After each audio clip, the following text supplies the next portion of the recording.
Welcome. Why, oh, why, oh, why? Hey. Chronic, left, right, that's how I come.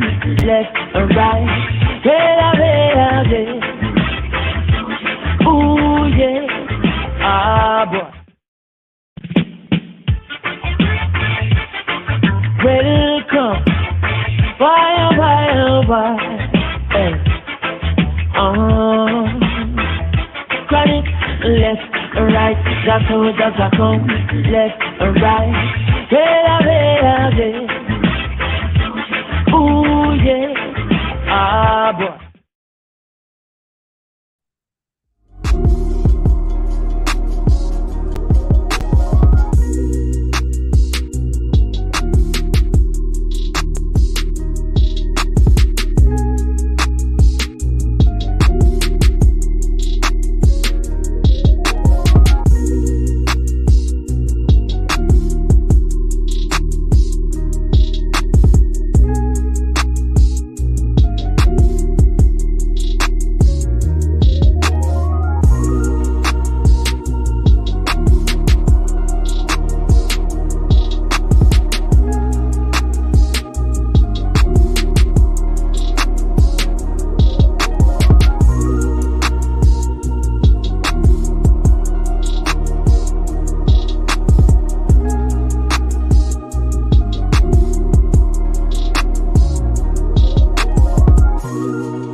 Peace, love and light. Love and light out there to all the faithists, the Nazarenes and the Essenes. Peace to all the righteous gods and goddesses. Creator Gang is in the house. It's your boy Cosmo Cal, man. Check it back in from Etheria. You dig what I'm talking about? Just kicked off my moon boots. You dig what I'm talking about? Threw off my Ethereum goggles. About to go on here and go in real quick. Just wanted to go live real quick. Just drop something, you know. Keep the flow going. You dig what I'm talking about? Shout out to everybody in the house. Creator Gang is in the house. There's a lot been going on, y'all. A lot been going on. I think today, you know, we just gonna chop it up. Let me see. See if I can throw the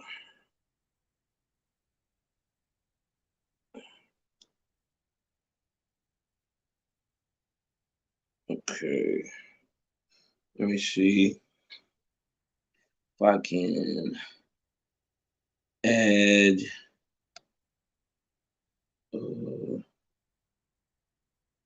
What up, though? What up, though? Let me see if I can add my link in the chat. See if I can add my link in the chat.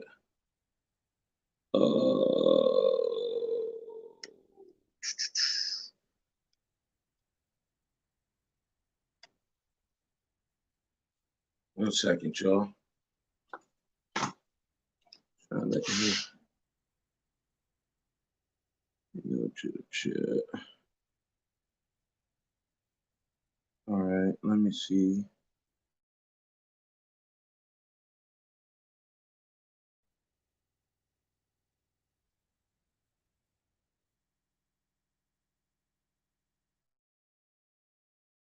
Make sure that came up, y'all. Let me make sure. Go back over here. Okay. The StreamYard is up. You dig what I'm talking about? For anybody who want to come in, chop it up with your boy, man. Come through, hit the let me show this banner here. Get your Cosmon gear, new fresh clothing from cashdrop.biz /fresh. Straight out of Cosmon sweaters, man, for your winter get down. You dig what I'm talking about? So you be nice when you out there cruising in them cold vortexian nights. You dig what I'm talking about? I'm reading through one of my good friend's books that she has, and this is Dr. Susan B. Martinez, her brand new book called Prayer. Right? In the time of contagion, prayer. In the time of contagion. I'm reading through this, right? And she's got a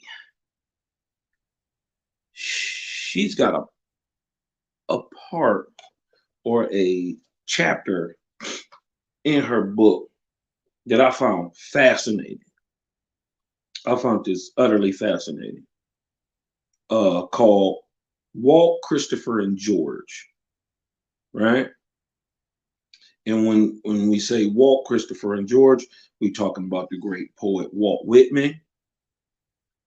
Christopher is Christopher Columbus. And third, George is George Washington. So the title of the chapter is Walt, Christopher, and George. And it's amazing how she tied them together. You know what I mean? And we're going to learn some real deep stuff, what was going on back during the Revolutionary War. You dig what I'm talking about? And all the way back to the time of Christopher Columbus. And how Walt Williams even ties into it is that he was inspired to write the thoughts of Christopher Columbus. Dig this. Walt, Christopher, and George. It was not a leader or historian, but a great American poet who captured the essence of our country's nativity in the person of Christopher Columbus. Walt Whitman, it was who, in his poem, Prayer of Columbus, celebrated Columbus's angelic overshadowing, which was recorded in both Owaspy, the Book of S, chapter 8, and in the Admiral's own dreams. I cannot rest, O God, wrote Brooklyn's good gray poet, putting words to to Columbus's interior thought.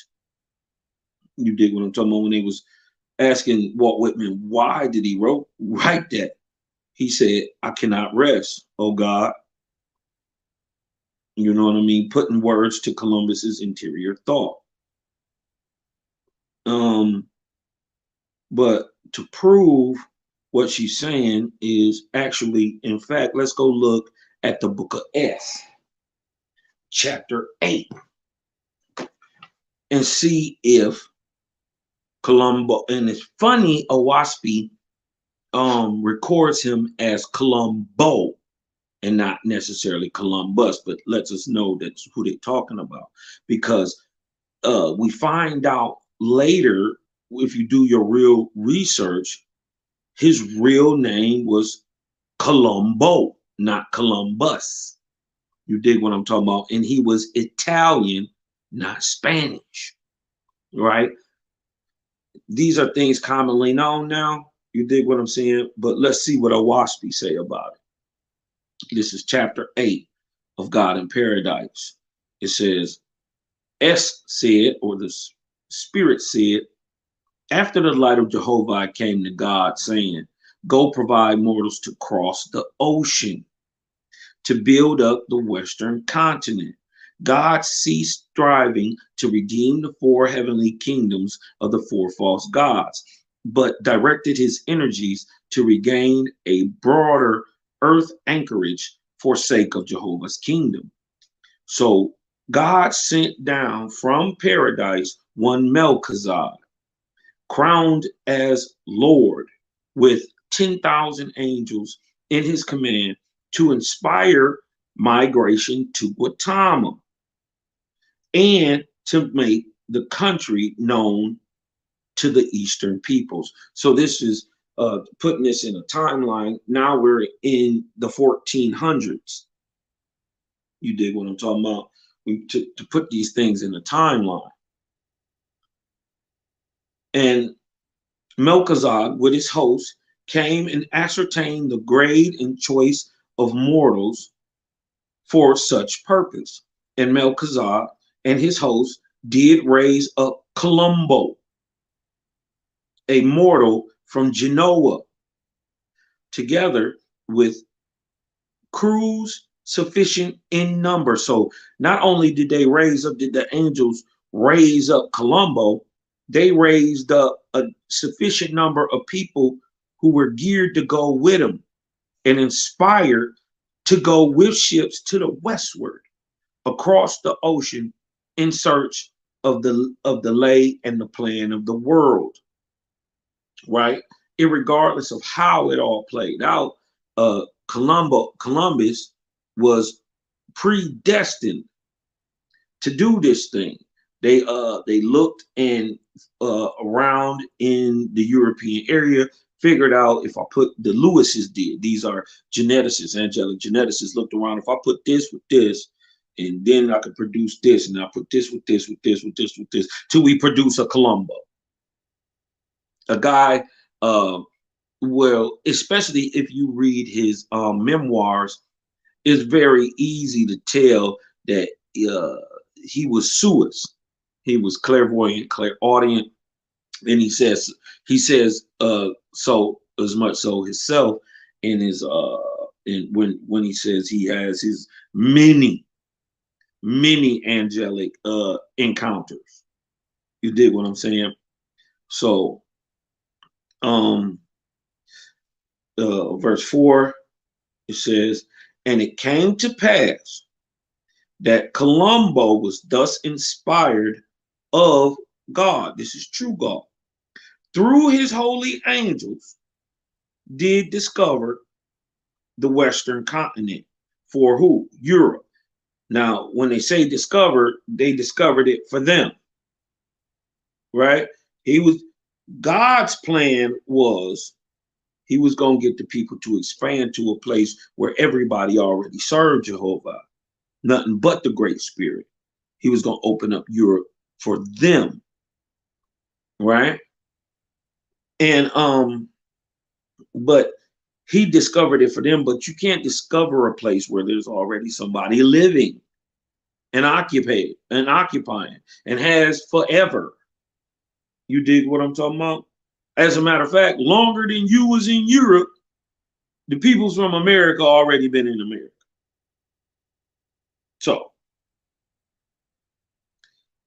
So when they're saying that he discovered it, the Western continent. He discovered it to Western European mind.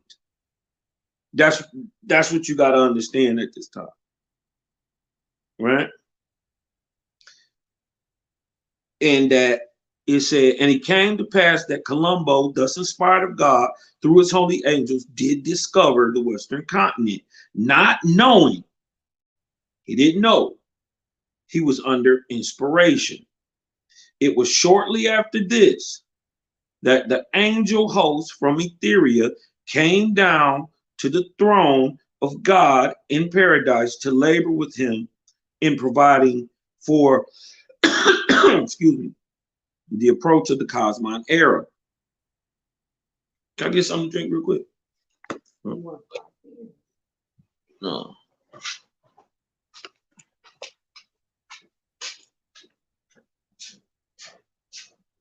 Now, whilst God, well, let me go back a little bit.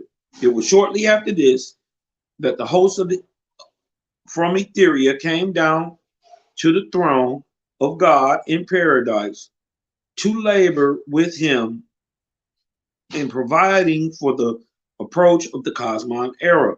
Now, whilst God and his angels in the heavenly kingdoms of paradise were rejoicing because of the success of Colombo. So this is 1492. So we're talking about a time previous that the angels came down to 1492. The success of Colombo comes in 1492. So we know exactly where we at in time. Right? Which had been reported by Melchizedek to God.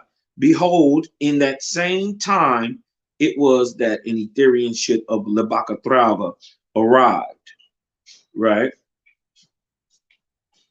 So that goes right there to show that Colombo's whole life was inspired, and it also says that he didn't know it. You dig what I'm talking about? He didn't know. He thought it was of him. But look what Walt Williams say. Walt Whitman, excuse me, one of the greatest poet laureates ever. Walt Whitman say about the mind of Columbus. Now, you know, dodge the God hijack and all that, because when a lot of these people, when a Christian or anybody say God or anything like that, even with our understanding, we must mean that to them, they do think they pray into the Great Spirit. You dig what I'm talking about? Even though that's not truth and fact, but we must take into account that when they're doing these things, they really believe it, right? Just like you do, just like I do. You know what I mean? So, Walt Whitman goes on to say, "Thou knowest my years entire, my life, my long and crowded life of active work. Thou knowest the prayers and vigils of my youth. Thou knowest I have not once lost faith in thee. All my emprises have been filled with thee, sailing the deep or journeying the land for thee. Oh, I am surely they really came from thee. Oh, I am surely they really came from thee. The urge, the ardor, the unconquerable will, the potent, felt interior command, stronger than words, a message from the heavens, inspired, a message from the heavens, whispering to me, even in my sleep, these sped me on." So even though he didn't know it, he felt it. You know what I mean? And he listened to his intuition. Now, how I go out that, we know how he did the people. Dirty. You know what I mean? So, you know, that's just crazy that to find out Columbus, the man who started, it would seem so much heartache. You know what I mean? Was put here to do a special thing, right? And it's really, if you think about it, in modern dating, you know what I mean, especially in American history, they start us off with Columbus, 1492. To know and understand that that was done on purpose, you know what I mean, to start a whole new time, you know what I mean, which began in 1448. That's, remember when they said that there was 2 times that the angelic beings came down, the Etherian angels came down, and shortly after they found, well, yeah. And if you do the math, thinking of the generation in the odic rate, you would go 1 generation and 1 odic rate. You're 44 years later, the exact year that Columbus gets here. If you start in 1448, 400 years, the exact end of Escra. Escra ended when? 1448. It began when? 1153 BC. It's an 1800-year period.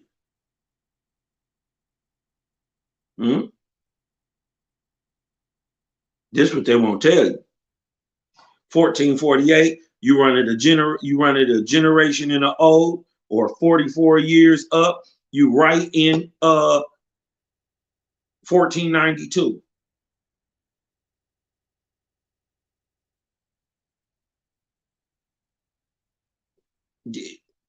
Even the math fit. Even the math fit. You know what I mean? Whitman was in his prime at the time of the Civil War. So this is circa 1860 to 1865. And participated actively in supporting and comforting Union soldiers at district hospitals. Red War, as he named it, and I wonder why they call it Red War. Could it also be because at the same time of the American Civil War, we're also having the American Indian Civil War, or the American Silver War, right? The same year that we having this civil disagreement with America is the same year as we having the American Indian Wars. Let that sink in for a second. Right? Now we got Walt Whitman writing about this Red War. As he named it, had come only 5 years after the historic publication of his Leaves of Grass. It was during America's previous conflict, the Revolutionary War, that General George Washington reached a point of despair at Valley Forge and began praying in secret and meditating in the woods. The situation looked quite hopeless. His aide, Anthony Sherman, had found some firewood and made a small fire for his commander. Later, as Washington returned to his cabin, an angel appeared to his vision. Soon after, he began pacing his room and blurted out the whole thing to Sherman. I started from my seat, he explained. I felt that I had been shown the creation, downfall, and destiny of the Republic of the United States. Now, although George and Martha Washington held spiritualistic beliefs, it may not have been until the terrible winter at Valley Forge, 1778, that Washington realized the American people were under the direct protective care of God, and that he had been personally directed and shielded by the Almighty. Now, this is from a black poet, a poetess, a sister. In 1778, she writes a poem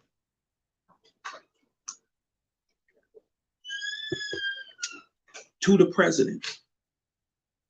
And she was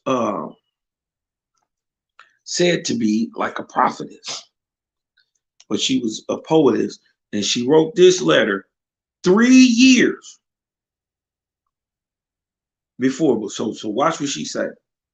Proceed, great chief. Now, and everybody know at this time,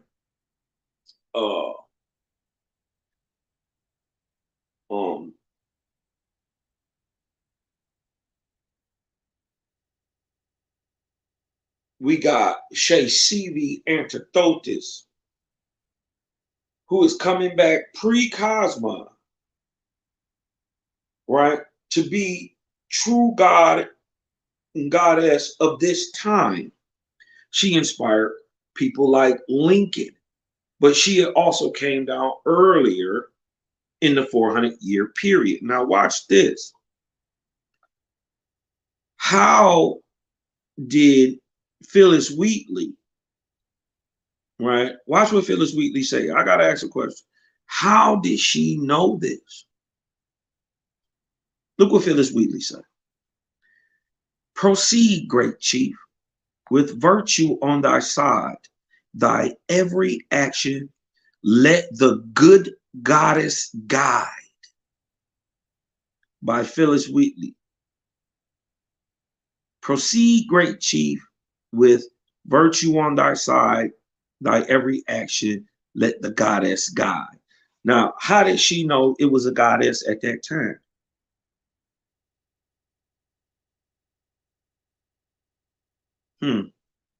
Now, this was written 3 years before the naked and starving winter at Valley Forge that they talking about. He was on his knees praying about, and this angel came and talked to him. She wrote this letter 3 years before that. How did she know what George Washington, what, and watch what George Washington say he did. And then once we start to understand the Etherian angels, and then they name the Etherians that come down and help true God at the time. Right? This is crazy. Watch this. That about the good goddess that Phyllis Wheatley was written 3 years before the naked and starving winter at Valley Forge. With its unspeakable hardship, freezing misery, shoeless winter in the bitter cold, the camp ravaged by disease. It is remarkable that the black poetess would envision the great chief's guide as the goddess. You see what I'm saying? And even and this is what exactly what she's bringing up in the book. How would she know? For this goddess did indeed appear as an apparition of a singularly beautiful female figure. This was written by Washington himself in his own memoirs. Right? It said, for this goddess did indeed appear as an apparition of a singularly beautiful female figure, as Washington himself would describe his visionary experience at his cabin headquarters in Valley Forge. So this is 3 years later. He about to tell you what he told Sherman. You did what I'm talking about? He's telling exactly what happened. Check this out. The general had suddenly felt a presence in the room. I do not know whether it was owing to the anxiety of my mind or what, Washington wrote, but this afternoon, as I was sitting at the table, engaged in preparing a dispatch, Something seemed to disturb me. Looking up, I beheld standing opposite a singularly beautiful female. So astonished was I that it was some moments before I found language to inquire the purpose of her presence. I would have risen, but the riveted gaze of the being before me rendered volition impossible. So he's saying just by the way she was looking at him, he couldn't move. He said, my thought itself became paralyzed. So he said he couldn't even think. A new influence, mysterious, potent, irresistible, took possession of me. All I could do was gaze steadily, vacantly at my unknown visitant. And he goes on to say, when he did question her, there was no reply. Stunned and immobilized, he thought for a moment that he must be dying, for such phantoms were known to visit those on the threshold of the next world. So common is this form of seeing that it has its own name, crisis apparitions, also known as death coincidence. But the goddess at length did speak, addressing him as son of the republic, and revealing out of a remote and indescribable vapor a tableau of the world's oceans and countries. So like a tablet, like a map, but you know what I mean, that has the rises and variations in all the other worlds. So she whips out like a map on the table, right? And he says it comes out of vapor. He then noticed a dark, shadowy angel standing between Europe and America, taking water out of the ocean and sprinkling it over America with one hand and over Europe with the other. A cloud rose from the countries thus sprinkled, and the cloud then moved westward until it enveloped America. Sharp flashes of lightning became visible at the intervals in the cloud. At the same time, Washington thought he heard the anguished cries of the American people underneath the cloud. Now, this should sound familiar to anybody who has read the book of Ben. In the time leading up to gearing up to the Revolutionary Civil War of 1812, Mexican War, all the way to the Civil War, from the Revolutionary to the Civil. Man, you dig what I'm talking about? But it does talk about in Owaspy something that sounds very familiar. It says, is she seeing an angel with 1 foot in Europe and 1 foot in America? Now we know we're talking about really a religion, but we're talking about the angel of the religion. We know who came over here from Europe and dominated. That was Luamon, Christ. You did what I'm talking about, and primarily the Catholic Church. You dig what I'm saying?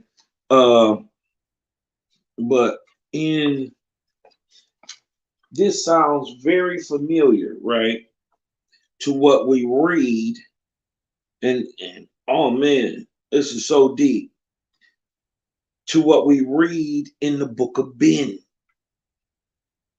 right? Remember they talk about the dark spirit moving over there. But look, let's go look real quick. Let's look real quick. Now, look what he's saying.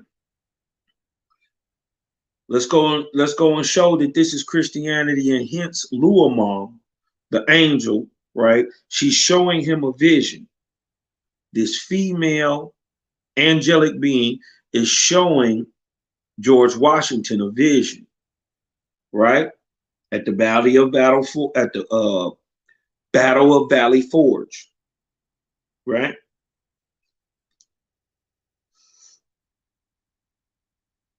And look what he said. Let's go back and read it.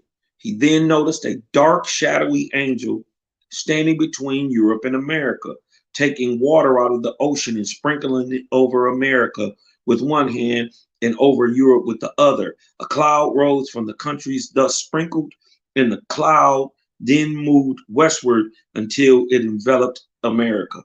Sharp flashes of lightning became visible at intervals in the cloud. At the same time, Washington thought he heard the anguished cries of the American people underneath the cloud. Now, let's go and show that this is Luamon, right? This is the book of Ben, chapter 8, right? This is called the battle with the beast of the Ark of Bond,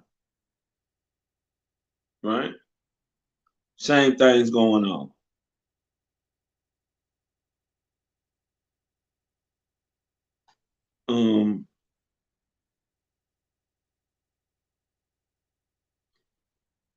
And in the let's start at 5. High above the clouds and deep down in the all blackness, the all light shown us the everlasting sun, shown as the everlasting sun. The faith of men and angels rose up in unceasing assurance to the Most High that He, in matchless majesty alone, would rise triumphant over all. Jehovah said, bring forth the legions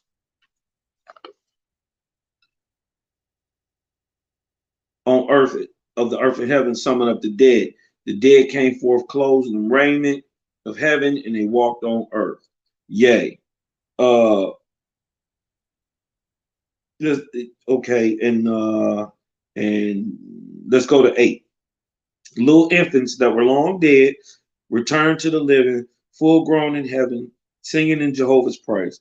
Mothers returned from the unseen world with love and angel kisses for their mortal babies and sorrow-stricken husbands. Now, this is why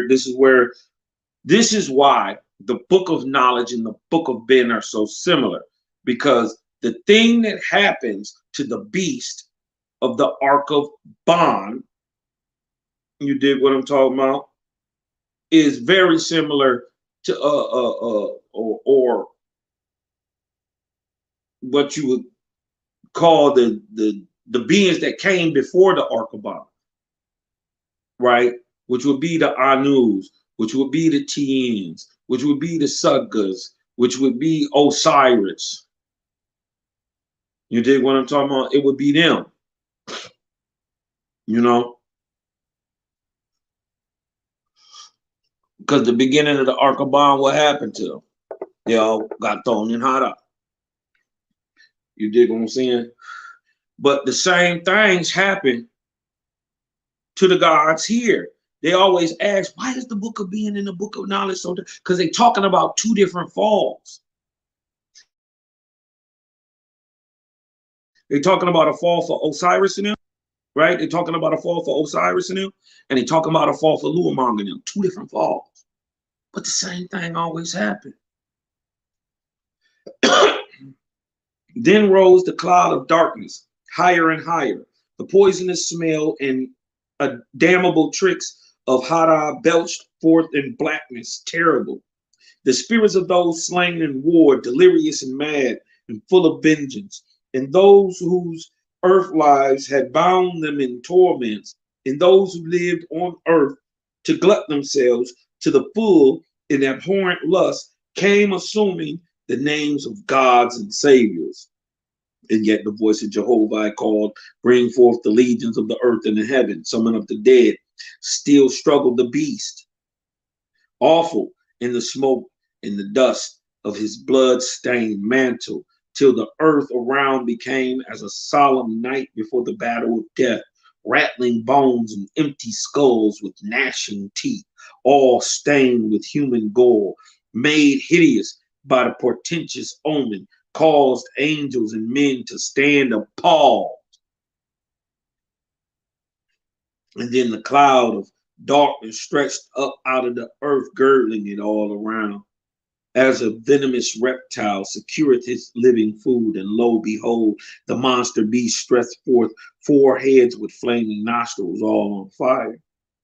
On each head were 2 horns, blood-stained and fresh with human victims, blood macerated, victims' flesh macerated. Their tongues darted forth in menace, and their open mouths watered for human souls, and with suspicion mad and much distrusted, their bloodshot eyes pierced the temples of kings and laid them in ruins.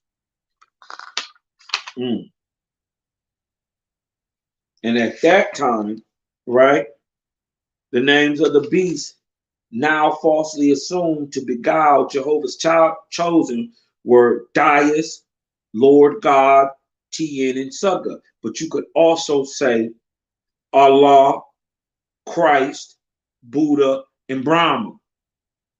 This is why the Book of Ben and the Book of Knowledge are so similar, especially when it comes to the fall of the certain God, because they're just repeating a thing that does repeat itself. It's secular. Libakatrava, he get up there and tell you himself. Lita Bakatrava. Lita Bakatrava get up there, he tell God, nigga, don't get puffed up. Huh. He said, I done seen this thing happen 1,000 times. Partner. You dig what I'm talking about? Look, hold on. Yeah. So God, right? This the crazy part. God say, he asked Jehovah, well, what can I do to man? What can we do to honor Libakatrava for bringing them Ethereans down here to us, right? They let Libakatrava go up to the throne, right? People, homeboy, say to him, now this Libakatrava is a big dog. He big dog. You dig what I'm talking about? He carrying Ethereans. You dig what I'm talking about? Right?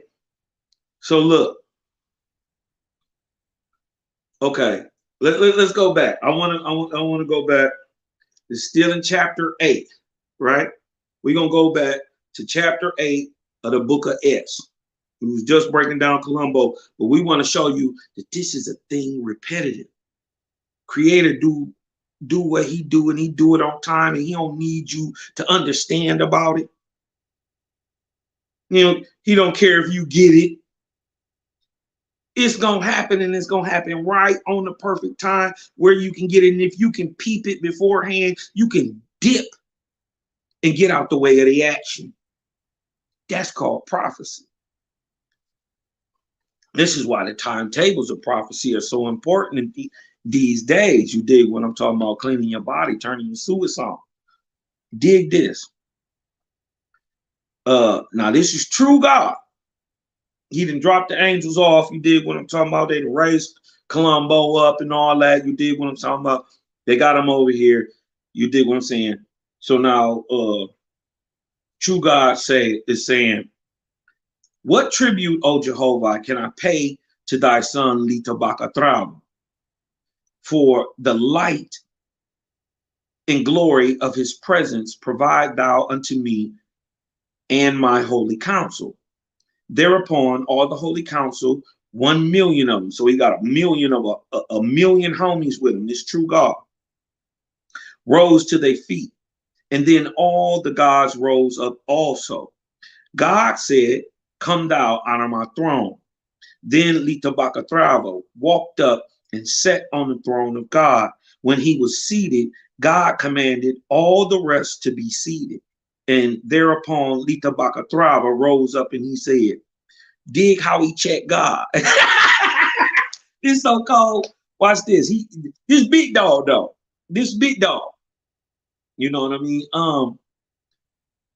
He say, thou hast given me great honor, O God, of the earth and her heavens. May the light of the person of Jehovah dawn upon all the kingdom of heaven and earth.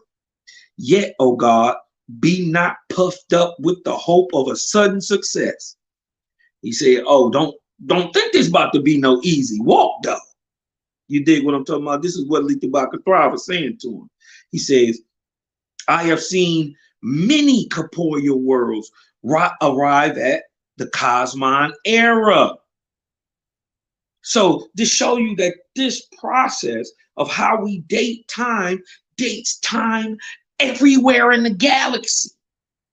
He said, I didn't see a whole bunch of planets come to Cosmon. Oh, this time of enlightenment. You know what I mean? This time of balance. Yeah, I done seen millions of these worlds do this. You dig what I'm talking about?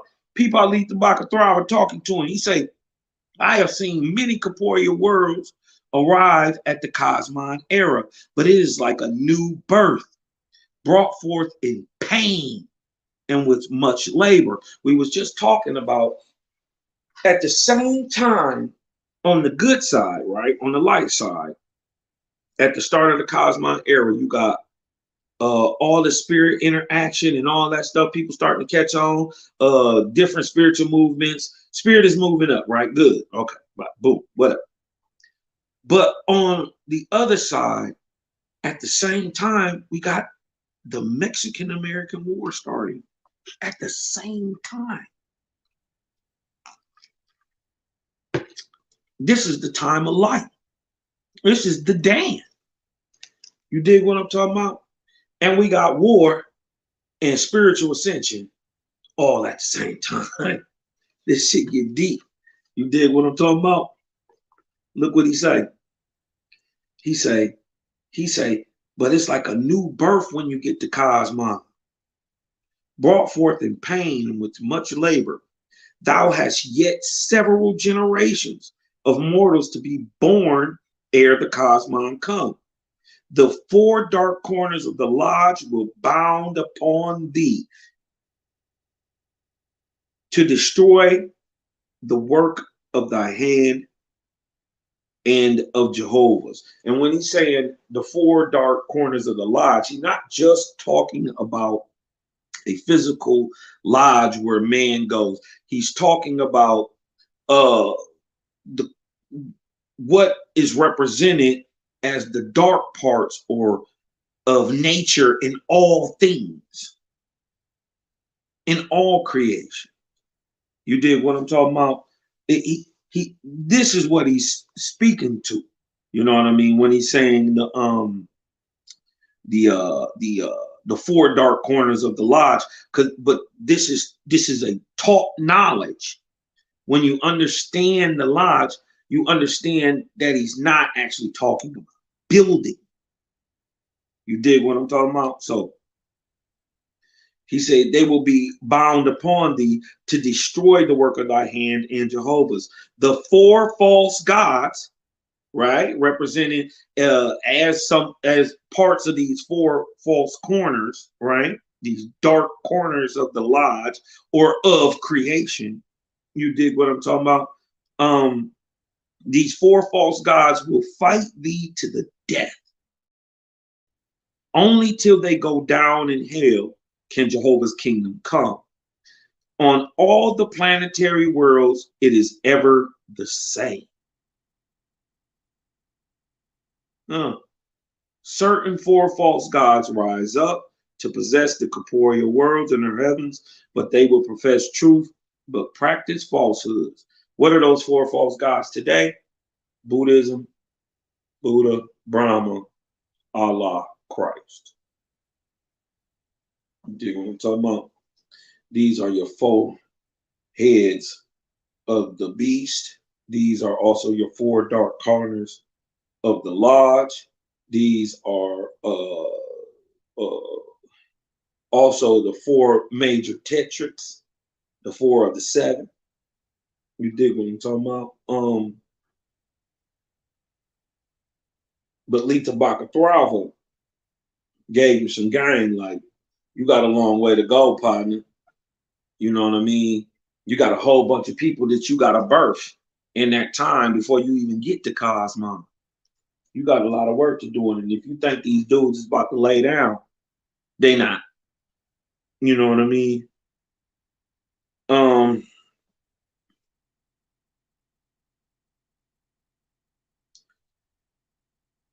He says,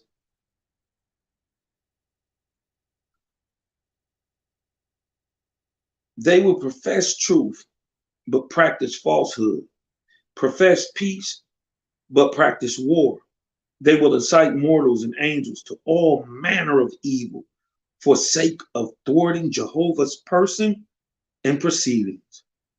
Yea, they will even yet assume that they themselves are Jehovah, the veritable creator. We see Jehovah's Witnesses, and they will inspire mortals to consider them as such many. And when thy people profess Jehovah and not them, behold, they will inspire others to fall upon thy people to destroy them or to torture them with great suffering. Nevertheless, it shall come to pass with thee, Jehovah shall triumph over all the earth and in the heavens of the earth. Men and angels shall be free, and none shall make them afraid. Lita Bakatrava ceased and sat down. Suddenly a great shining light gathered above his head, and the voice spoke out of the light, saying, could you imagine? Can you imagine? You up in heaven. You did what I'm talking about. You already got the big boss up on God. You did what I'm talking about. You popping your collar on God, and Jehovah pull up on you. Could you imagine that feeling? It must, for the voice to come through you. Could you imagine? Could you imagine how high raised you'd have to be Lita Bakatrava status? Jehovah, I come straight down and talk to through. Can you imagine that feeling? Because they ain't even, they words, but they're not even words. You dig what I'm talking about? You don't hear that little voice on the inside of you with your physical ears. You hear it with a different ear. That voice that told you, man, don't go over there, dog. You know some stupid shit about to go down. And you don't go over there and some stupid shit go down. Yeah, that voice that you heard, that little voice with, wasn't your physical ear.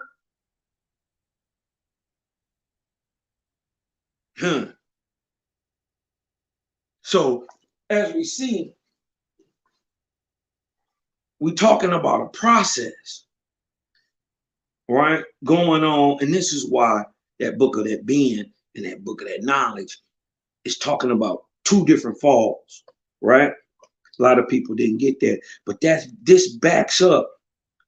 If you look in there, right, about the gnashing teeth, the gore, the dark cloud over America, that goes to show exactly what George Washington was seeing is written in the book of being. And let's go on further to see what George Washington said. Next, the strange visitor showed him a vision of what America would look like in the future. And he saw villages and towns springing up from one coast to the other until the entire land was covered by them. So he'll be talking about now. Washington was shown a dark cloud approaching America. Same thing the book of being said. And he saw the American people fighting one another. Now, mind you, this is 1778. He's looking at a war that hasn't happened in 1860 to 1865, the Civil War. He's looking at that war where he's talking about the people fighting each other. Watch this. Washington was shown a dark cloud approaching America, and he saw the American people fighting one another. That's the American Civil War. A bright angel then appeared wearing a crown on which was written the word Union. That should be familiar to everybody. You dig what I'm talking about? We can go to the book of first book of God. I think it's the first book of God. Yup. First book of God. Chapter 27. Let me look. Let me see. Chapter 27. And let's start with 48. Look, dig this. A bright angel then appeared wearing a crown on which was written the word Union. Watch this. Dig this. This is the first book of God, chapter 27, verse. Let's start at 48. Let's go at 48. 40. Now, this is a prophecy given to Iwata almost 6,000 years ago about exactly the vision, right? And what it means that George Washington is seeing in 1776. Now, mind you, the time this vision is from is circa 3953 BC, or the 23rd arc cycle after the creation of man. You did what I'm talking about, the Ark of Spita, or what they call the Ark of the Covenant. They misunderstand. They think it's a little box or some shit. They got it all fucked up, right? But we're talking about a covenant that come from a time between 3953 BC and 1553 BC, 6,000 years ago, right? Given to Iwata about the people and what was going on, what was going to be going on in America coming up into the Cosmine era. But now we see the fulfillment that exactly what was given to Iwata was being shown to George Washington. Watch this shit. 40 mighty nations shall thou found, O my son, and every nation shall be an independent nation, but all the nations shall be united into a brotherhood of nations as one mighty people. And that one shall be called the Opa Ego Quim, or signifying one, or out of many, one. The Opa Ego Quim is Opa Algonquin. You dig what I'm talking about? Out of many, one. For when I come in Cosmon in 1848, my people shall have, or in starting now, when I come in Cosmon now, my people shall have many states. Do we have many states in the United States? Yes, we do. Like unto thine, they're going to have them just like you got. So this thing about the states and the structure and the government is 6,000 plus years old, and we find it being extended from the Algonquin people here in America, and is the structure of what we know as American government today. But watch this. You say, for when I come in Cosmon, my people shall have many states like unto thine, and their combination shall be called Union. Uh-oh, look what he say. What? A bright angel then appeared wearing a crown in which was written the word Union. That's what George Washington seen. But now we're explaining what it means. It is the Opa Ego Quim. It is the people, right? The Negro, the Aboriginal Americans, and all those who mixed in with us too. For my people shall have many states like unto thine, and their combination shall be called union. Okay, but what does it signify, Cosmon? Signifying one. Build thou a model for them, O Iwata. A model of what? The Congress, the Senate, the presidency, the whole government. For though when they come, they shall overthrow thy people in the earth. Who was oppressed over here? Who got overthrown? Huh? That was the Negroes here, the so-called misnomer Indians. The so-called the misnomer Negroes. Right? For though when they come, who come? The people from Europe. They shall overthrow thy people on the earth. So we saying we was always here. They trying to say that the Indian is the original man of the man that's here. We saying we predate them. We ain't never had a time that they enslaved us. Well, I'm lying. I'm lying because after the white man got here, the Mongoloidal Asian did enslave black folks. That's right, they did. All that time, we ain't enslaved them. They get with they Eurasian homies and they get to tripping. That's crazy. But he say, for though when they come, they shall overthrow thy people in the earth, the angels of thy holy ones, who? The Egoquim, the Algonquins, right?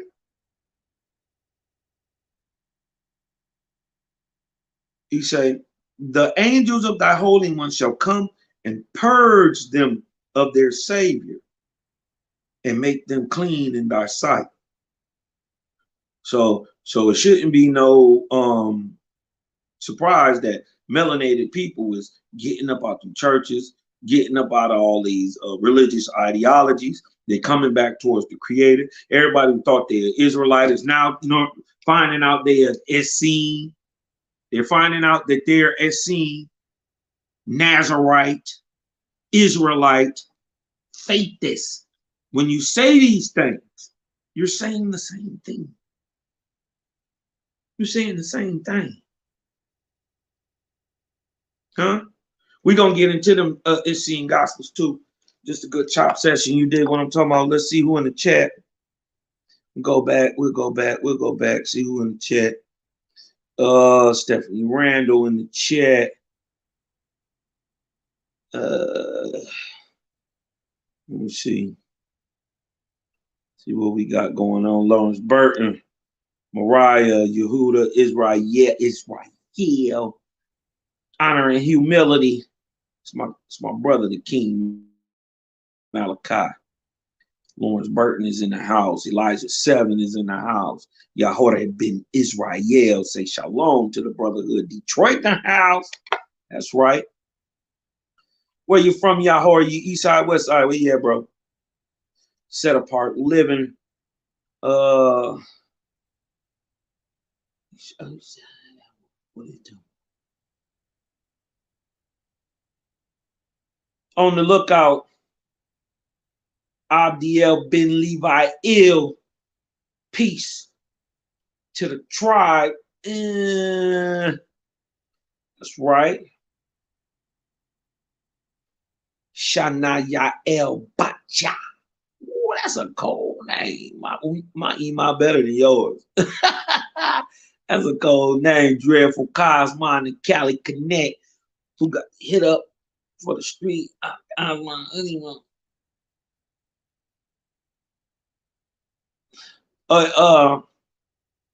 Right here, go at the bottom right there. Y'all right, y'all. cashdrop.biz/fresh with no E because there ain't no N. FRSE. Cashdrop .biz/fresh. Go get your new fresh Cosmon gear, man. You dig what I'm talking about? Support the channel. Hit the like button, thumb it up. You dig what I'm talking about? We up in here just chatting it up tonight, man. So that's cashdrop.biz/fresh. /fresh cashdrop.biz, man. Get your Cosmon gear, your Jaja boy, Jaja girl shorts, the bracelets, your dog tags, your straight out of Cosmon sweaters. You dig what I'm talking about? So you can be like the big homie Cosmonian. You dig what I'm talking about? Be getting fresh. You dig what I'm talking about? And we make all type of different we make this ain't the one, but we make the what do you call these tumblers. We make the Jehovah Chronicle tumblers, Cosmon Cal, Jehovah Chronicle tumblers. You know what I mean? Get yours now, or get yours special made. You did what I'm talking about, but that's cashdrop.biz/fresh, Cosmon Cal 1 on the Cash App. Man, sub, like, share, spread this to the homies, and you did what I'm talking about. We'll get back into it real quick, man. But to show you that Owaspy ain't no joke, it show you the meaning of this union. Union signifying one. Build out a model for them, O Iwata. For though when they come, they shall overthrow thy people on the earth. The angels of thy holy ones shall come and purge them of their Savior and make them clean in my sight. Then Iwata made the nations, united them into one mighty people, and called them the nations of the Opa Egoquim, or Algonquins. And they planted the country over with cornfields and dwelt in peace. So, miraculous when you see George Washington having this same realization, but did what he said. Further scenes of the future, vast and formidable. Now he in 1878 talking about 1865, because he talking about the Civil War. He said they showed him something. So watching his vision. Look what he said. So further scenes of the future, vast and formidable, were enacted as the dark angel sounded three blasts, representing three great threats through a trumpet. Two more tableaus or tablets of death and destruction far in the future unfold before Washington's transfixed eyes. Armies marching, cannons thundering, villages burning, and all the while the angel of union hovering above, followed by a legion of spirits. And when last the vision faded, the goddess spoke again, saying, son of the Republic. Now, so notice, he seen one war where the people were fighting against each other. That's the Civil War. And then she unfurled two more tablets showing him these future war events. And where it says what?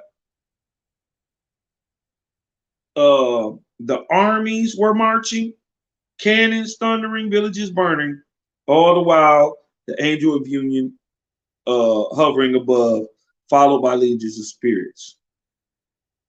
Right? So he done seen three great wars. Right?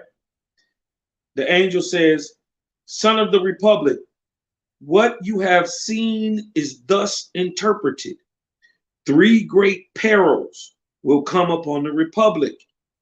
The most fearful is the third, during which the whole world united shall not prevail against her.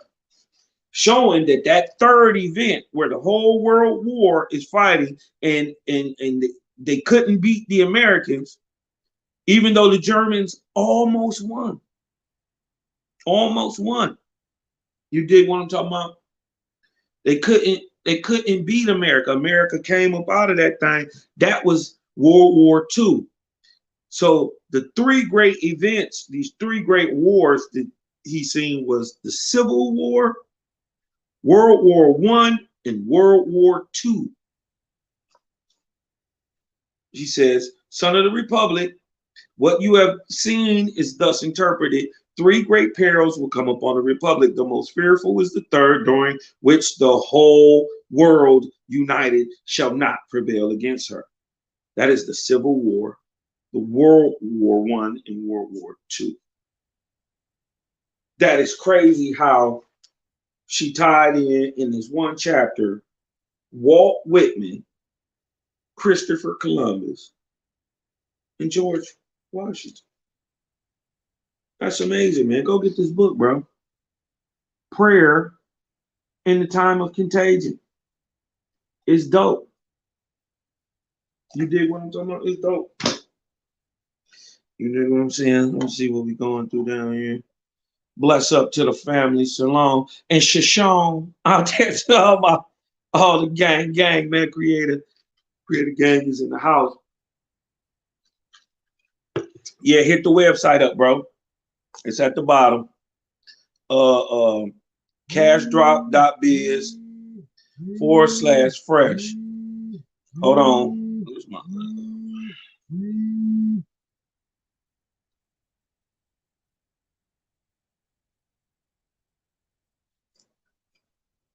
my bad.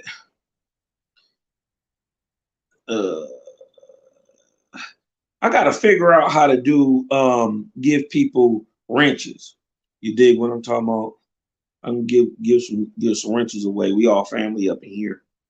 Get some wrenches away. You dig what I'm talking about? I'm gonna figure it out. Let me see how to do this. Yeah, I'm in the live chat.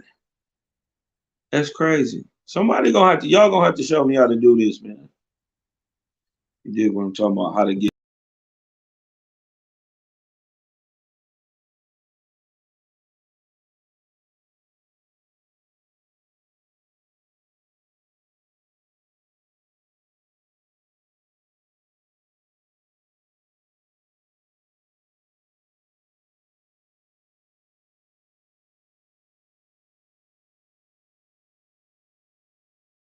Okay, let me go down here and say, hey brother, can I get a CD you have out? Yeah, you know what? Because man, I got so much music. I need to just really just put it out there. You dig what I'm talking about? I got old Cal P. You dig what I'm talking about? Stuff. And I got this new Cosmon Cal when I'm on this Owaski flow. Killing it. You dig what I'm talking about? I'll be doing my thing. You know what it is. You dig what I'm talking about? When it's time to put the Super 7 in the ear. You dig what I'm talking about? Shalom, young brother. Shalom, young prince. You dig what I'm talking about? The Yog is in the house. You dig what I'm talking about? Yeah, get that, get your Jehovah Chronicle Tumblr, cashdrop.biz/fresh. You dig what I'm talking about? Shout out Mariah. Bronze Yog in the house, Dreadful Cosmon in the house, Shamisha in the house, Jaway, created gang is in the house. You dig what I'm talking about? Yahori in the you on the west side? Yeah, we gotta chop it up then, bro. We got to go on here, bump heads, man. Burn it down, put some of that Super 7 in the air. You dig what I'm talking about? Go on, get it together, man. Hell yeah.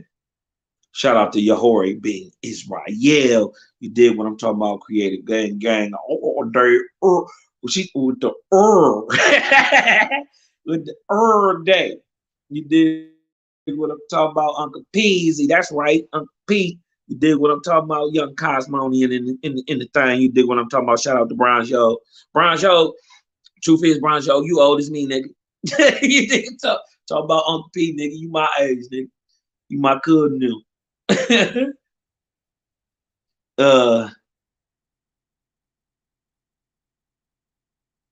On the lookout, on the lookout, on the lookout. You dig what I'm talking about? What he say?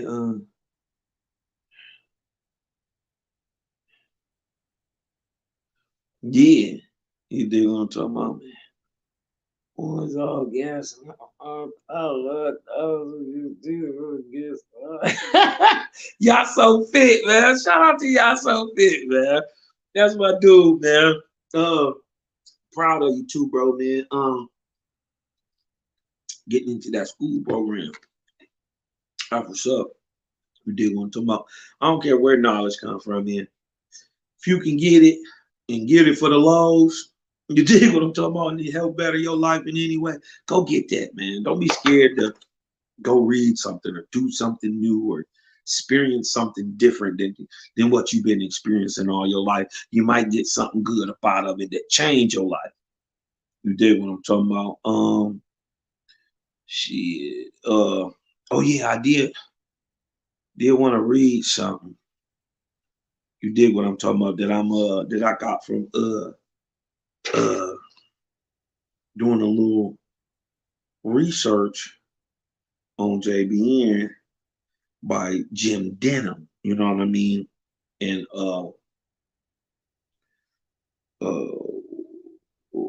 and about the origin and history of a waspy, right?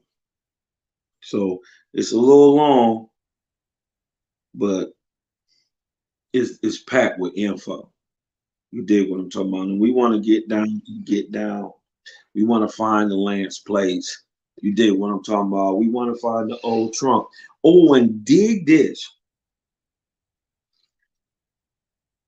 Cosmon be having drop in this show. I ain't gonna lie. I'm gonna come on this show every time and tell you something you ain't never heard before. Dig this. In this letter that Jim Denham writes, right, which is from 1990, right?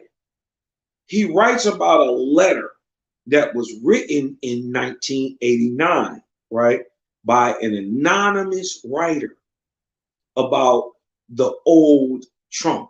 The old trunk, which has all the Wing Anderson information in it, the Ray Palmer, the Wing Anderson, the Joan Newborough, 1891, all that stuff with JBN's plates, not John Lance places in it, with JBN's plates in it, are all in this old trunk. Now, the person wrote an anonymous letter about seeing it, about being in the place with him. You dig what I'm talking about? And it didn't came out. You dig what I'm talking about? She wrote it anonymously back then because she made a promise that, you know what I mean, she wouldn't tell nobody. But now, 30 plus years later, everybody did. And come to find out that that anonymous person in 1989 who wrote this letter that Jim Denham is about to reference is Joan. For the UFK Joan. Y'all gotta remember my baby Joan, 91. 91. Sharp as to be 91, she's sharp. No, I mean super sharp to be 91. You dig what I'm talking about? And Joan is the person in this letter talking about she's seen what was in the trunk, seen the plates. You dig what I'm talking about? Which she thought was John Lance plates. No, those were John Newborough's plates from the 1882 copies and from the 1891 copies. Two different things. You did what I'm talking about. Actually, three different things, but two different things, from one being the John Lance and the what's in the old trunk and what JBN had. Two different plagues, right? Okay. So come to find out that this anonymous writer from 89 is Joan. Dog, this is crazy. Watch this. Cosmon Voice, number 111, February, March 1990, by Jim Denham. And if y'all know anything about Jim Denham, the one who cracked the code on the timetables of prophecy. You dig what I'm talking about? Jim Denham, that nigga. I ain't gonna tell. Jim Denham got the book of the Lost Book of Lamesh. He got the Lost Book of King Og, the Hidden Tablets of Enoch out. Jim Denham is cold. He cold. I ain't even go front. He cold. This is what he say though. This is February, March 1990 by Jim Denham. Most of us want the truth and facts, whatever they are, and appreciate their publication. From Mile Waspy and Shalom history, according to those who were there, 1985, this chronology reveals details about the subject of Lloyd Kinder's open letter in the American Faithist Journal, September, October 1989, The Old Trunk, written by Anonymous, that was published in the English Cosmon Unity in June 1989. Right? So they talking about this letter written by this anonymous person to the American Faithist Journal, which got, you did what I'm talking about, reprinted. Right? This is what he's talking about. Come to find out that anonymous author is Joan. What? Watch this. We're just going to break it down some of the stuff we know, but we're going to go into stuff we don't know. Dig this, right? Most of us want the truth and facts. Hold on, wait a minute. John Ballou Newborough was born near Mohicanville, Ohio on June 5th, 1828, to William Newborough and Elizabeth Posley, who were Universalists. They all say he was a Christian preacher, blah, blah, blah, blah, blah. No, he wasn't.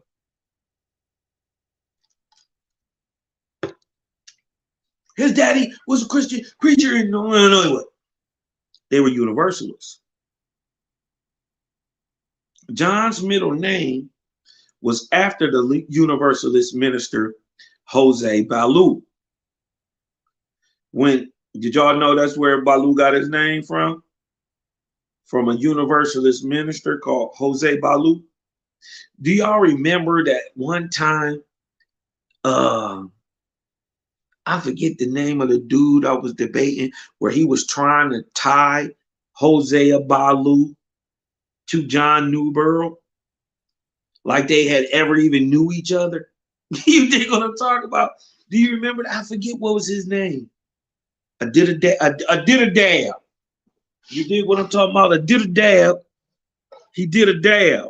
That was the problem with him. He was high. And hold on.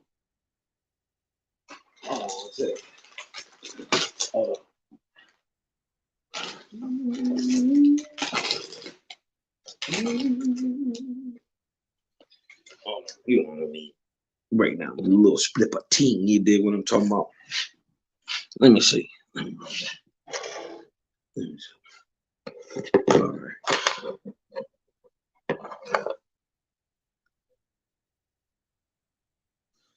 Okay. But y'all remember that though? He was trying to connect it like John Ballou had something. John Ballou Newborough, JBN had something to do with Jose Ballou. Remember, he was trying to say that they was brothers. I don't know what he was talking about. He was born June 5th, 1828, To William Newborough and Elizabeth Posey, who were Universalists, John's middle name was after the Universalist minister Hosea Ballou. When he was 16 in 1844, John began working his way through Cleveland Medical College as a dental assistant to Dr. F.S. Slocum. In 1848, when gold was discovered in California, he decided to go, and he and his Scotsman Goldfield partner, John Turnbull, were successful in California and afterward mined gold in Australia also. So JBN was a 49er. Interesting. Dr. Newborough was a writer, poet, and author during 3 decades before publishing Owoski. So before ever publishing Owoski, he was a writer, a poet, and an author. His first novel was a 600-page book about his experiences in the California gold rush, The Lady for the West, or The Gold Seekers, printed at Cincinnati, Ohio in 1855. So that would have mean he was 27 years old. JB was pretty industrious for an old fella. You dig what I'm talking about? Young buck getting it in. You dig what I'm talking about? 27, then printed him up a book, and he then struck it rich already at 20 years old, 21 years old, in California. And then went out and hit it big in Australia too. JVN was going, he was on one. You know what I mean? As a young hustler before 30. You dig what I'm talking about? In them times, he would have been a multi-millionaire. You dig what I'm talking about? The boy wasn't out here hurting for nothing. Right? Dr. Newborough was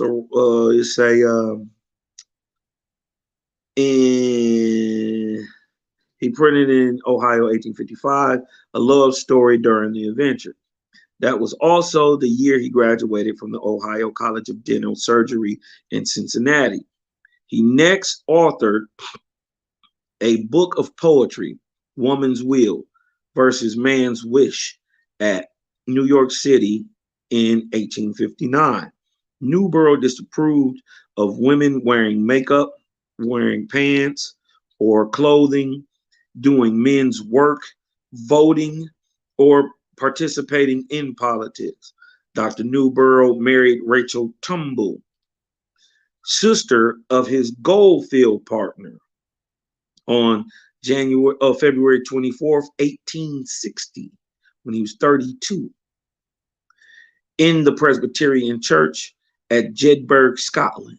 The Newboroughs settled at 128 West 34th Street in New York City, where Dr. Newborough practiced dentistry for 20 years. They had 3 children. One died in infancy.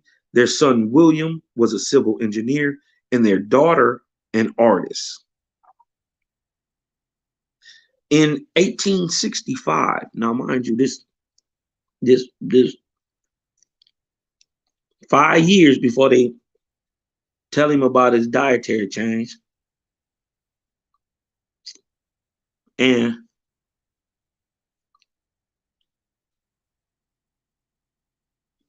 $15 before the writing of Owoski.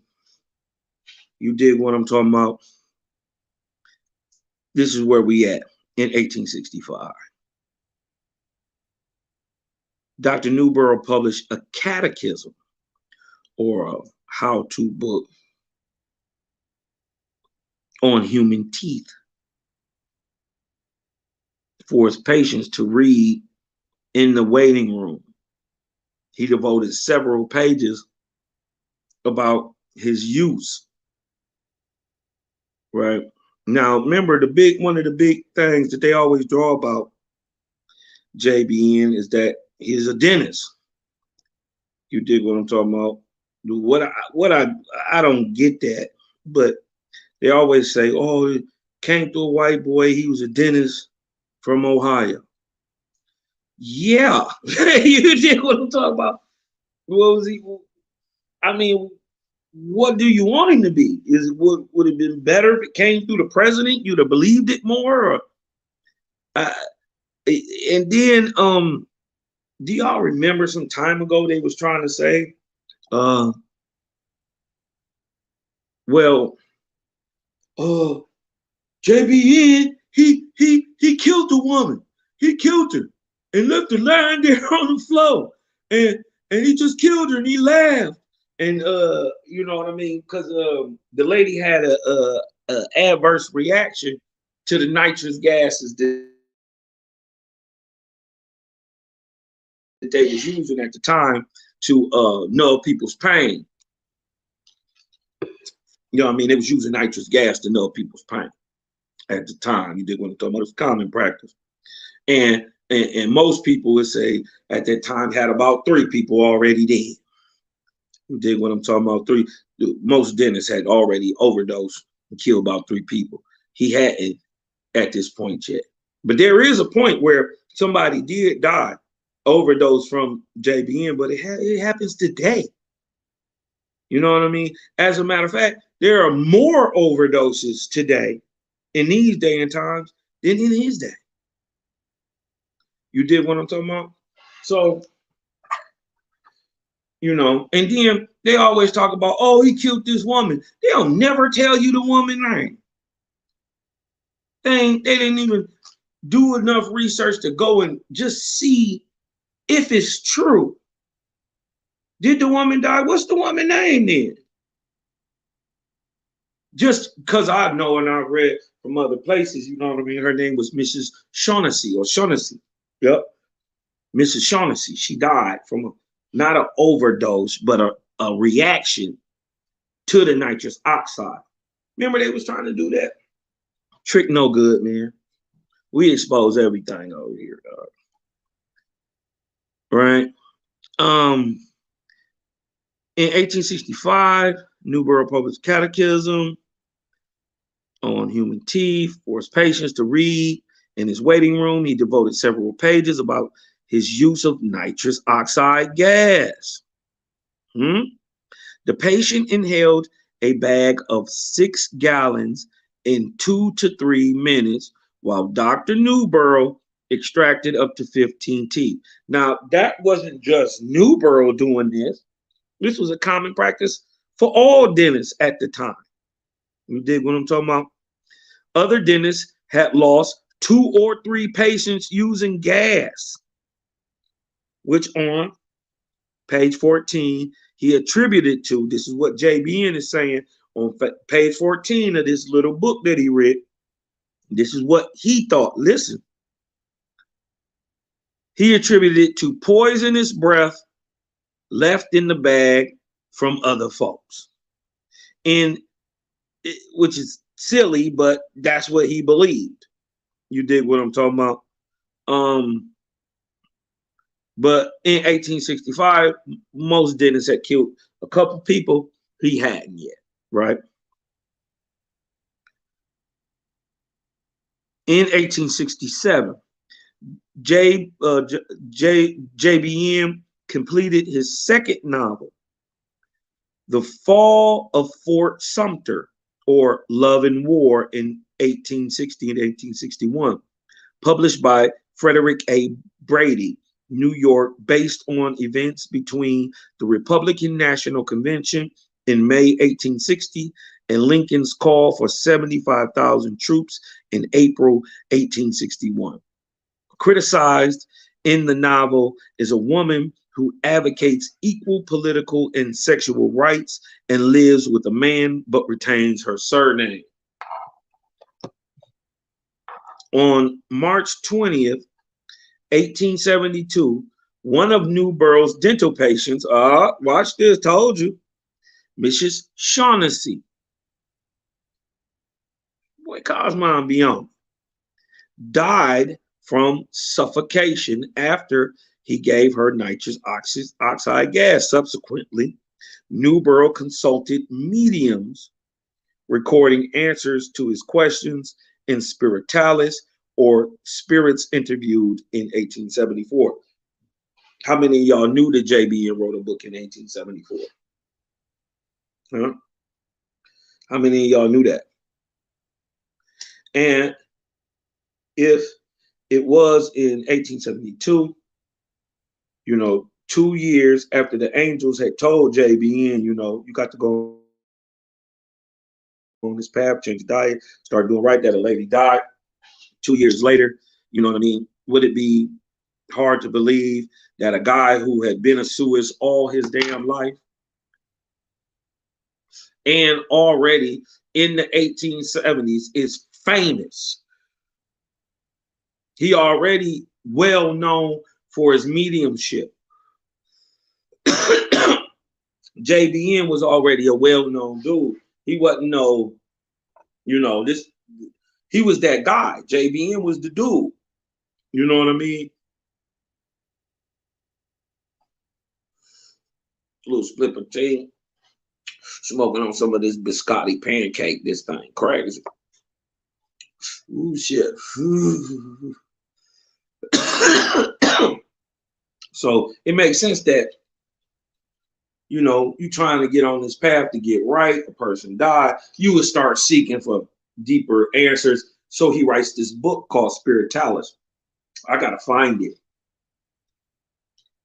I'm gonna find Spiritualis because at this time that he writes Spiritualis, he don't know or believe nothing that Owaspy is talking about. He know he can see the spirits and talk to the spirits, but he don't understand. So he start asking and seeking for deeper questions, and asking deeper questions, you start getting deeper answers. Dig this. Dr. Newborough was a 33rd degree Mason and an avid student of the world's religions. He was particularly fond of the 2-volume, 20-year work on the origin of religions and languages, Anticlaptis by Godfrey Hickens, 1836, and made many notes in the margins. Dr. Newborough went on a vegetarian diet he thought necessary for contacting spirits on higher planes for a more comprehensive book. And he became interested with others in helping 7,000 orphans dying annually in the streets of New York City. The new manuscript was ready in 1881. So they're talking about in 1870 when he started changing his diet. You did what I'm talking about, doing what the angelic host told him to do.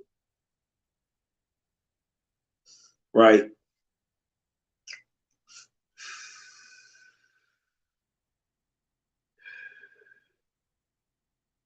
But they say he became interested in 1881 after getting Owaspy, right?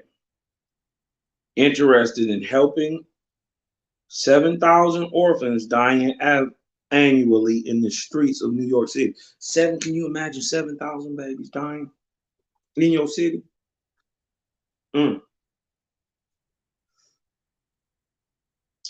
Dr. Newborough commissioned, listen to this.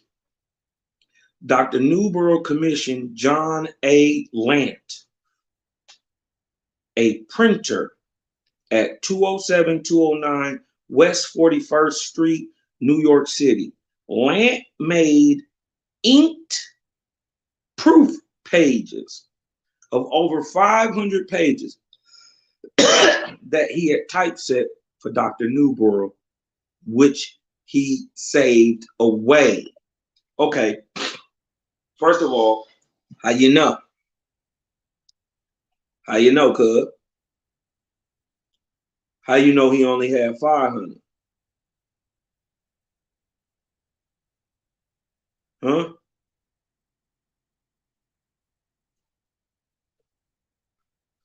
So we're gonna see right here that John Lank got a set of plates, and JBN go on to make a whole nother set of plates.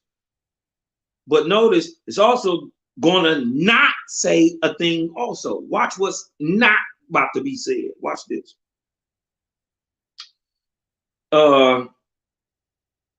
Lant made ink-proof pages of over 500 pages that he had typeset for Dr. Newborough, which he saved away. Dr. Newborough informed Lant that after writing nearly a whole work of Owaspy, he destroyed it and began over again. Therefore, John Lant's Owaspy plates were never used. About 80 of the proof pages survived, known as the Book of Knowledge. So the Book of Knowledge, which didn't come out anywhere till 1955. They didn't have it. And from this stuff, this is from that original place. That was the original 1881 copy, which JBN, it says destroyed the first copy. But it don't say he came back and got it from Lant. So do Lant have the whole original 1881? Because out of that book comes what? The Book of Knowledge. We know the Book of Knowledge is, JBN couldn't have wrote the Book of Knowledge. In a way. Impossible. No man could have wrote that. So it had to come with the 1881 version. It was some of the stuff that he didn't reprint the first time. But I bet you John Lant got it.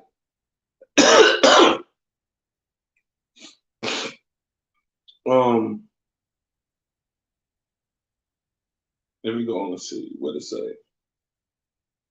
The version of the Book of Ben in Owaspy.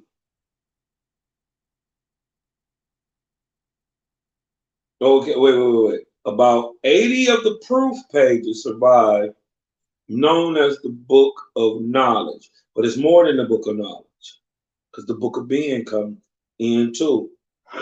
The Book of Zimmers come in too. The Book of Gratias come in too. The Book of the Prophets come in too. So a lot of shit survived. Right? About 80 proof pages survive, known as the Book of Knowledge. Correct. The Book of Knowledge is still here.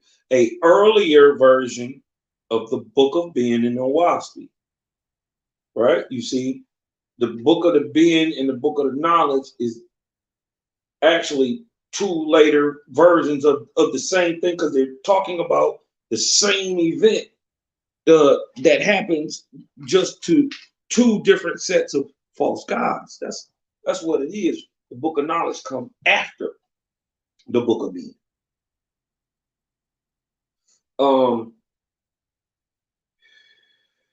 A few other Lant pages exist. Some of Safa, right? Which just be careful with Safa, using the shit in Safa. I gotta say, Robert Blair is on point with that.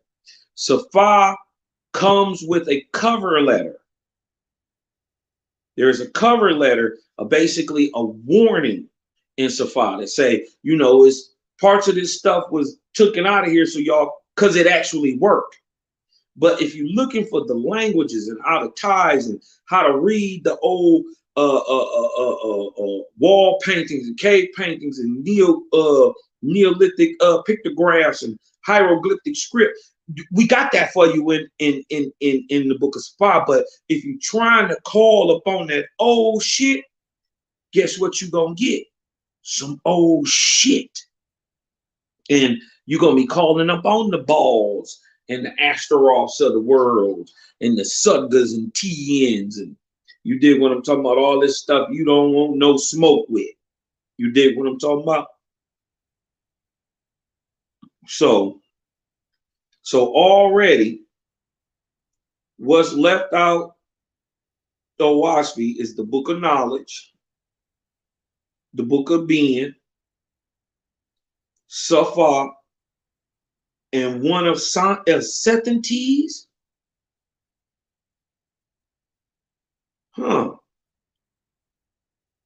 An associate of Dr. Newborough's, Waiter Lockwood, helped edit the 1882 Owaspy, which differed from the 1881 Lant Pages version. See, I told you. Afterward, Lockwood received some money towards starting a Faithist orphanage at Anaheim, California. Crazy. We got living Faithists who've been here in these places too, living. You dig what I'm talking about? But this is what we want to focus on for a hot second. When it said right here, right, that about 80 of the proof pages survive, known as the Book of Knowledge, a earlier version of the Book of Being in Owaspy. A few other Lant pages exist, some of Safa and one of Setenties.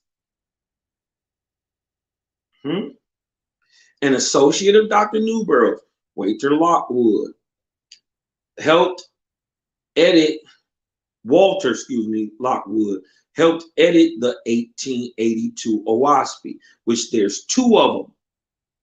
There's two 1882 versions, right? Which differed. The 1882 that we got differs from what John Lant got in the 1881. Afterward, Lockwood received money. In September 1882, the already edited version of Owaspy was printed privately by the Owaspy Publishing Association, a print shop financed in part by the temperance author Elizabeth Thompson, whose books were also printed there. In January 27th, 1883,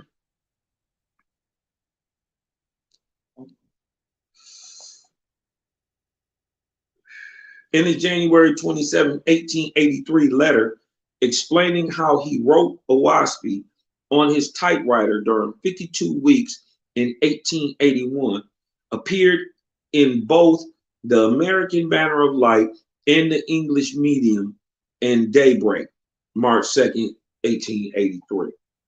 Spiritualist journals. Dr. Newborough said he received $11,000, damn, in them times, from several anonymous donors, plus an additional $3,000 from friends to publish Owaspy. In the fall of 1882 and spring of 1883, Dr. Newborough organized the Owaspy Lodge of Faithists in New York City to promote the Shalom Orphanage Plan.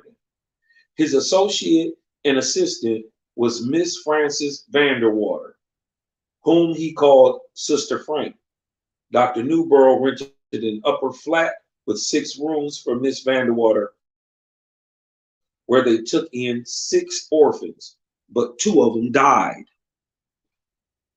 Dr. Newborough sent copies of Owaspy to editors of the Banner for Light in Boston and the Medium and Daybreak in London.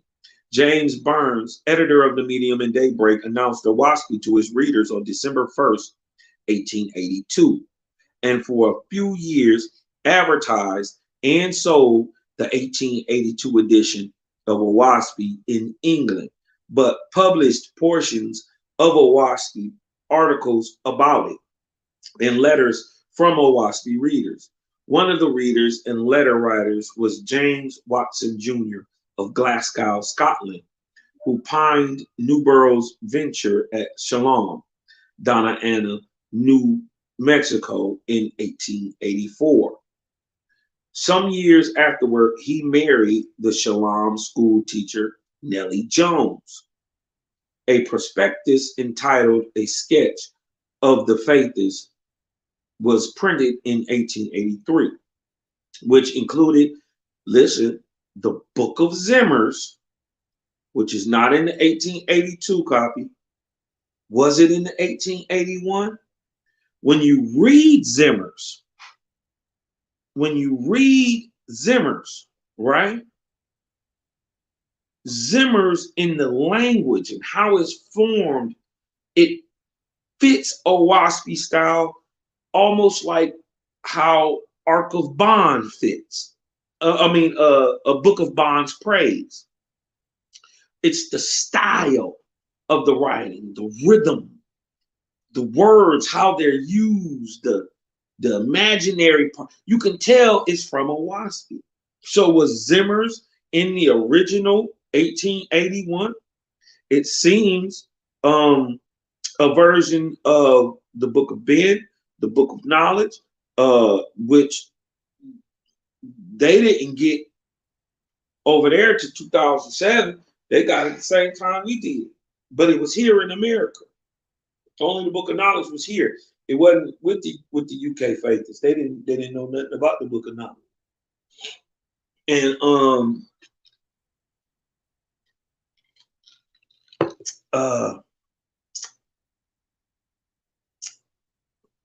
so it seems like there's multiple books missing. And how he know? How they know? This is what I want to know. How y'all know John Lane? Because remember, the book got finished in the spring, summertime of 1881.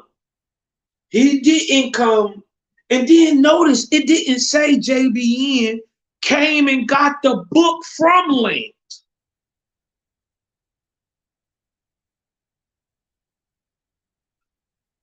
It didn't say that.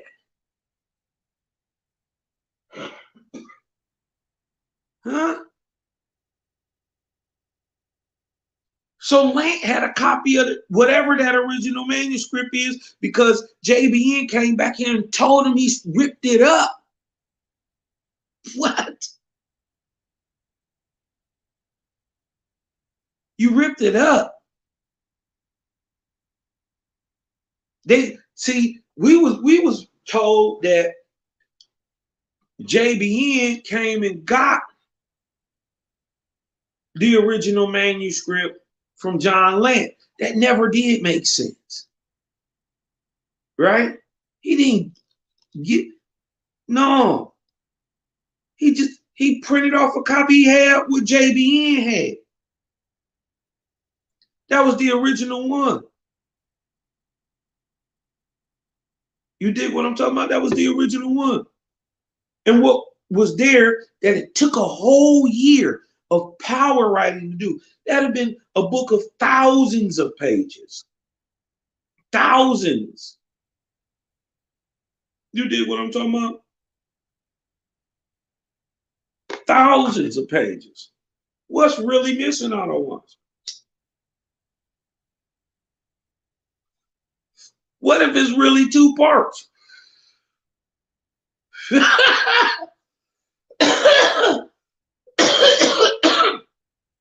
What if a philosophy is written in two parts at once? And there's a whole nother book out there. You dig what I'm talking about? It could be called something else too. But they hiding this. They knew what to take about that motherfucker. They was like, oh, hell no, you can't. Oh no, you can't tell these niggas this. Slave master. Oh hell no, we got to get that up. Gotta get that up out of here. Oh, America gonna fall. Oh, gotta go. You dig what I'm talking about? It makes sense, right? But dig, right? It's a prospectus entitled "A Sketch of the Faithists" was printed in 1883, which included the Book of Zimmers, not in Owaski, 1881 or 82. It publicized The Convention of Faithists held in New York on November 24th, 25th, and 26th, 1883, the minutes of which were published in the 1884 Gospels of Owaspie, in which the Book of Discipline first appeared. Now, can't nobody deny that the Book of Discipline fits immediately for real in Owaspie. So whatever's in the 1882 original copy that don't have a Book of Discipline in it, it had to be in the 1881. Where did it come from? It was already existing. Right? Now watch. They ain't lost none of the original text yet. Lant just has what he had, and JBN got what he got, and then the rest of what of Owaspie that he didn't put in the original. You dig what I'm talking about? So that's what we're talking about. He said the minutes of which were published in the 1884 Gospels of Owaspie, in which the Book of Discipline first appeared, and a number of publishers' notes and footnotes not in Owaspie. See, I'm telling you, the stuff is starting to come out, and it's gonna be the same thing today. You know, we're looking for this stuff, and guess what? It got to come out. Dr. Newborough fathered a daughter, Justine, born January 1st, 1884 to Miss Vanderwater, then using the name Mrs. Sweet, and named her daughter Edith Sweet for a time. On January 14th, 1884, Newborough's wife ordered him to leave their house at 128 West 34th Street in New York City. So JBN was creeping and had a baby out of wedlock with the side chick. This after Owaspie, right? They say we praise this nigga. But listen, this real talk. But this life, this is what go on. You dig what I'm talking about? We trying to tell you this just the regular man. This just who the book came through. Right? On January 14th, she made him leave the house, right? Newborough and Frances Vanderwater, Sweet, moved to a farm at Pearl River, New York, which by March 1980, they named, or 1890, they named Camp Horrid, the staging place for founding Shalom as outlined in Owaspie. Newborough wrote an additional manuscript, The Government and Bylaws of the Faithist Fraternities, which accommodated his marital status for entering Shalom. Resident members were called the Inner Council, non-resident financial supporters, the Outer Council. Newborough designated January 26, 1884 as the Holy Cosmon Day, per the Book of Inspiration, chapter 18 and 1. Let's look at that real quick. Why not? You dig what I'm talking about? This is the Book of Inspiration. Inspiration. Inspiration.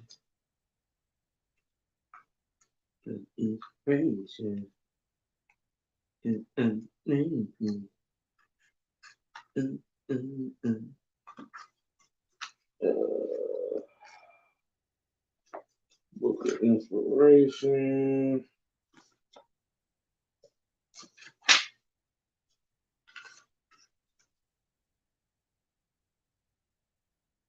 Okay, 18 and 1.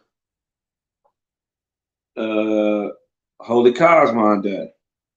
Beside the above, Jehovah gave one more holy day, Cosmon Day, which he also commanded to be kept in commemoration of another matter, which Jehovah commanded to be kept secret with the faithful for a certain period of time, the which time hath not expired to this day. Therefore, the day of Cosmon is still a secret with the faithful. And Jehovah said, the mortals and angels may live and labor in concert. Behold, I have given certain days hereby a large congregation on the earth may be met by my organic heavens in reunion, mortals and angels, for the happiness of both and for the glories of my word. Wait a minute. Okay. Okay. On that day, Andrew M. Howland, a wealthy Boston businessman and heir of Sylvia Ann Howland and her niece, Nettie Howland Robinson Green, his double cousin, visited Camp Bored and promised to fund the project as treasurer of the Outer Council. In Howland's presence that day, the volunteers covenanted as members of the Inner Council with Dr. Newborough as their leader, sea chief. In 1888, Howland testified that he first read Owaspy in the spring of 1883, after which he corresponded with Dr. Newborough and they first met at Boston in October 1883.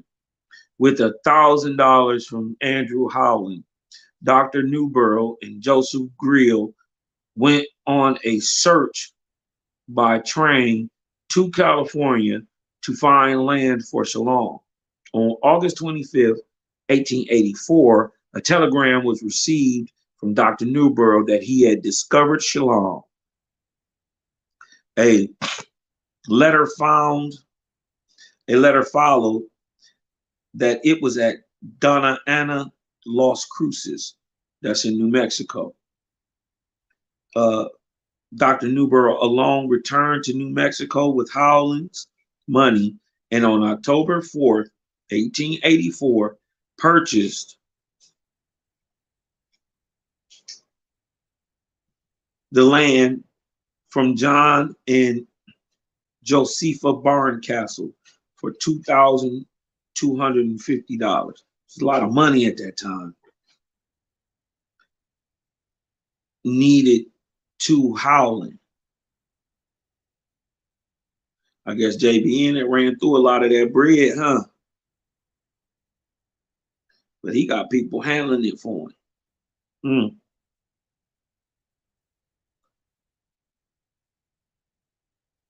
Money in October 4th, 1884. Purchased the land from John and Josepha Barncastle for $2,250, deeded to Howland. Not questioning the Southwest Desert choice, differing from the timbered location described in Owaspy. The volunteers left Pearl River, New York on October 15th and arrived in Donna Ana, New Mexico on October 19th, 1884.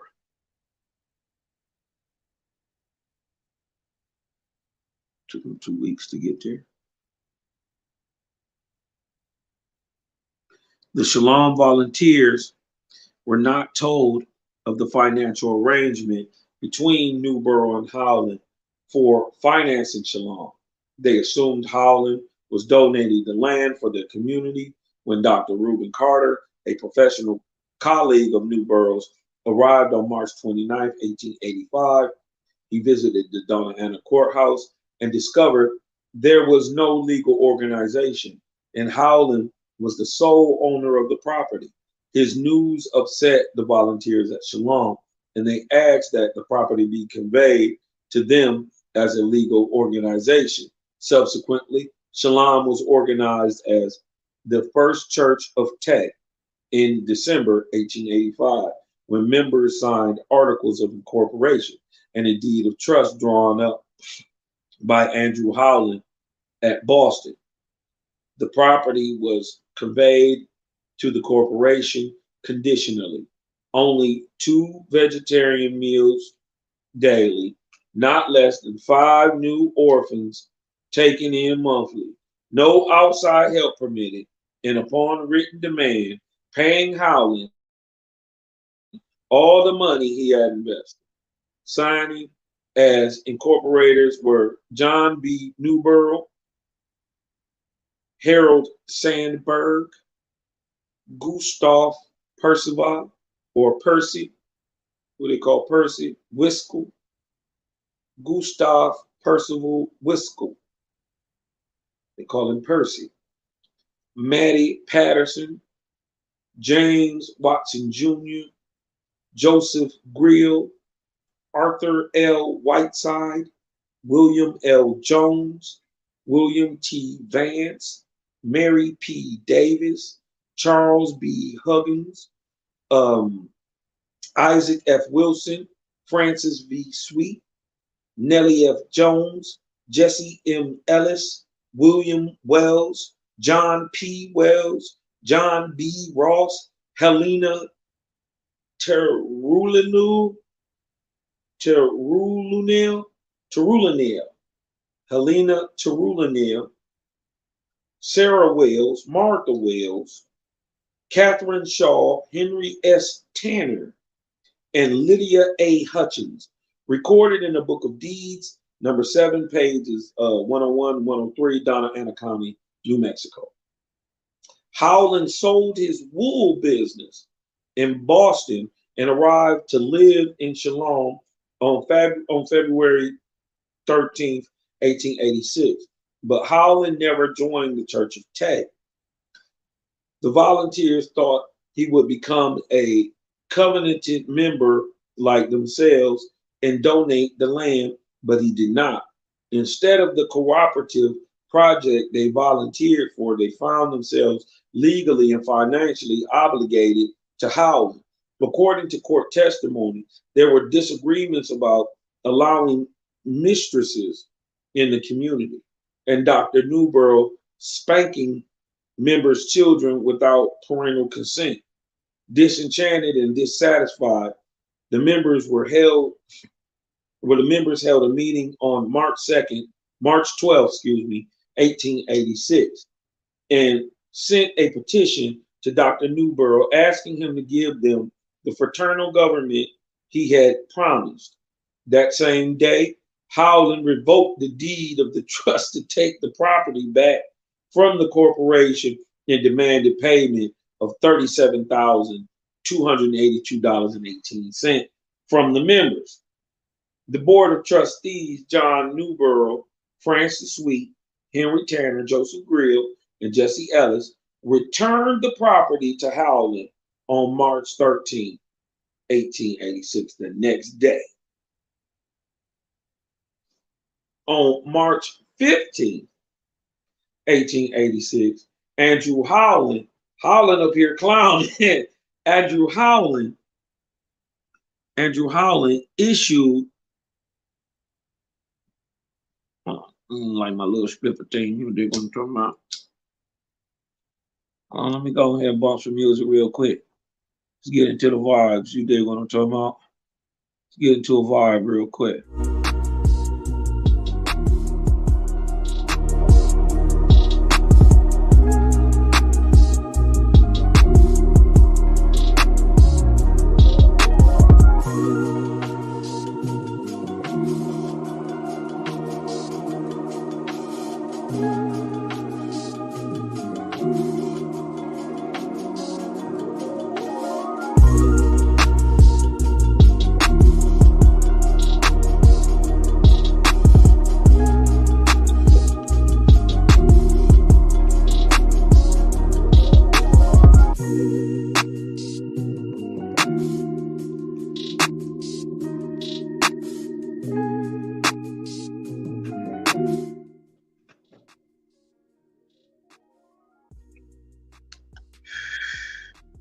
All right.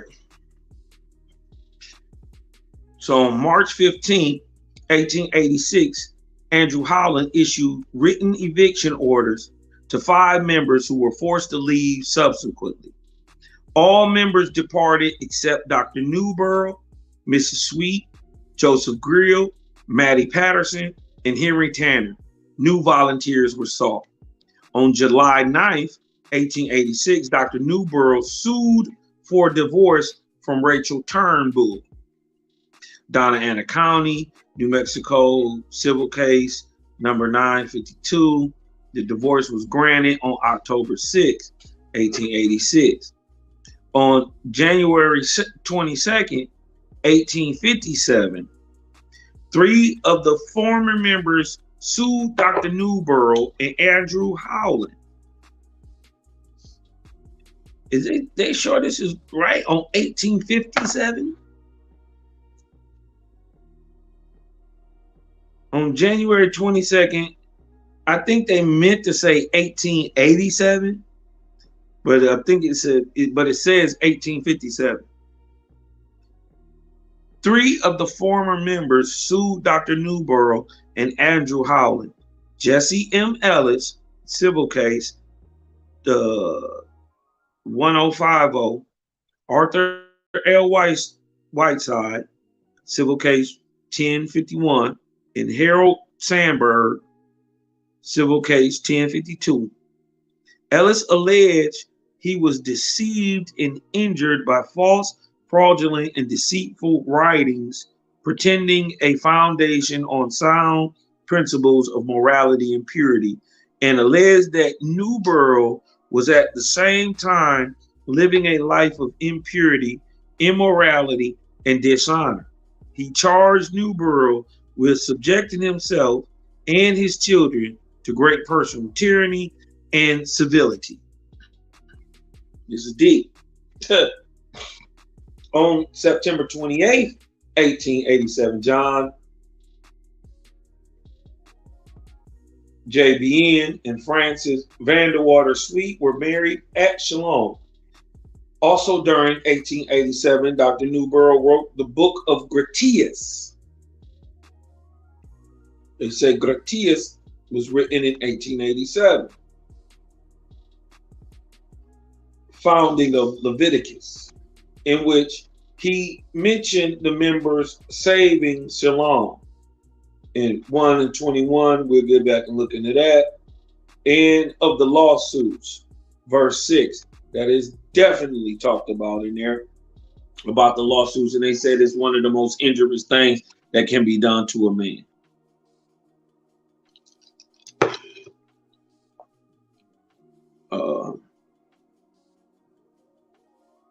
In November 1887, Howland sent the Newboroughs and most members of to New Orleans until the trial was over.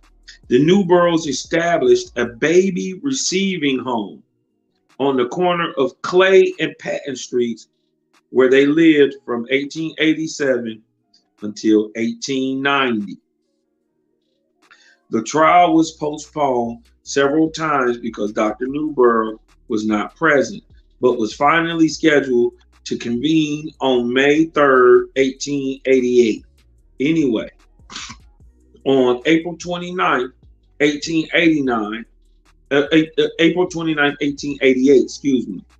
the one remaining member at Shalom, Dr. Henry S. Tanner, left on the northbound train. Legally, the property owner, but not a member, Andrew Howland, alone stood trial, which took place in Las Cruces, New Mexico on April 3rd, 4th, and 5th, 1888. On May 5th, 1888, the jury returned a guilty verdict and assessed damages of I don't know how to say that.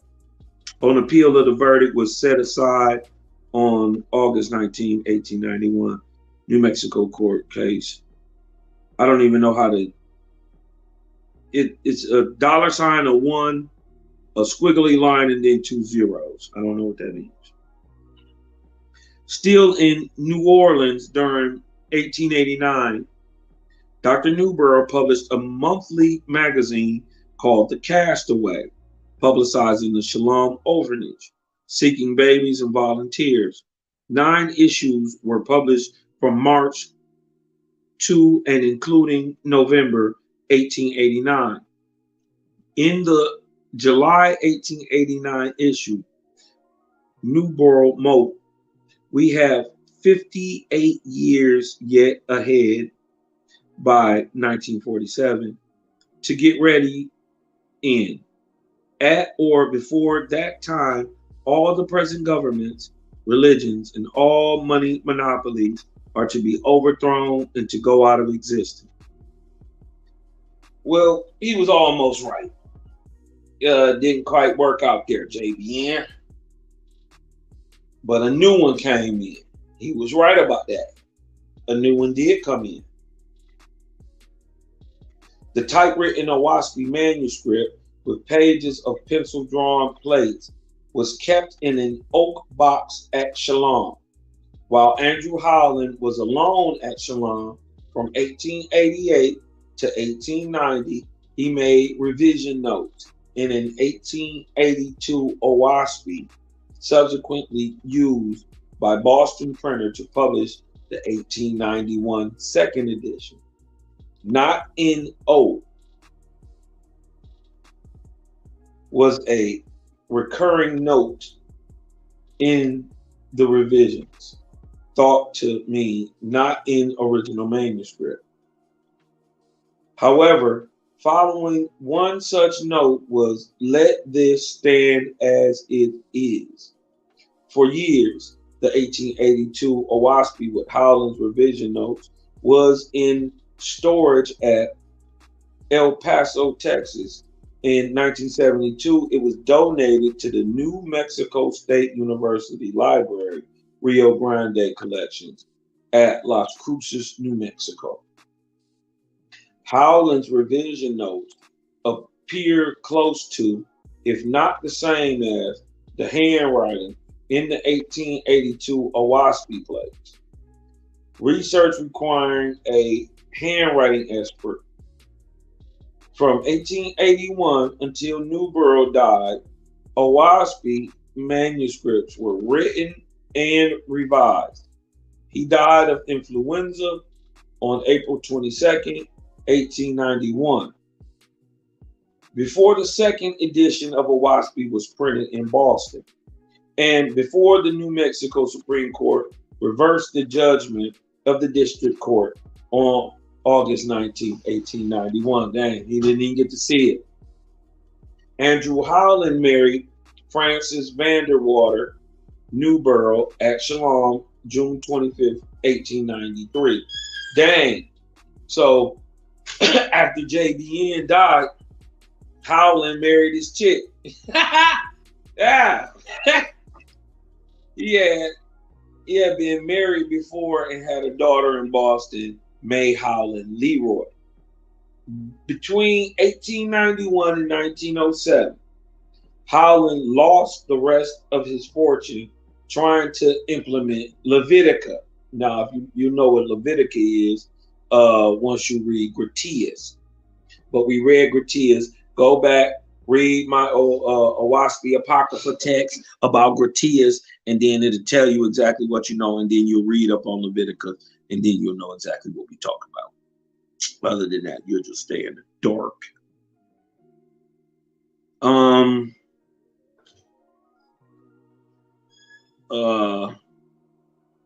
Damn, he married JBN chick. They adopted a few orphans. Most were sent elsewhere before they left Shalom on November 30th, 1907.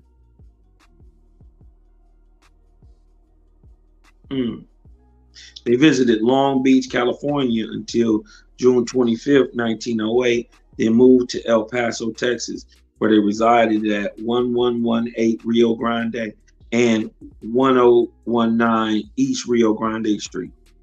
In 1909, Newborough's daughter, Justine B., did another printing of Owaspy under copyright.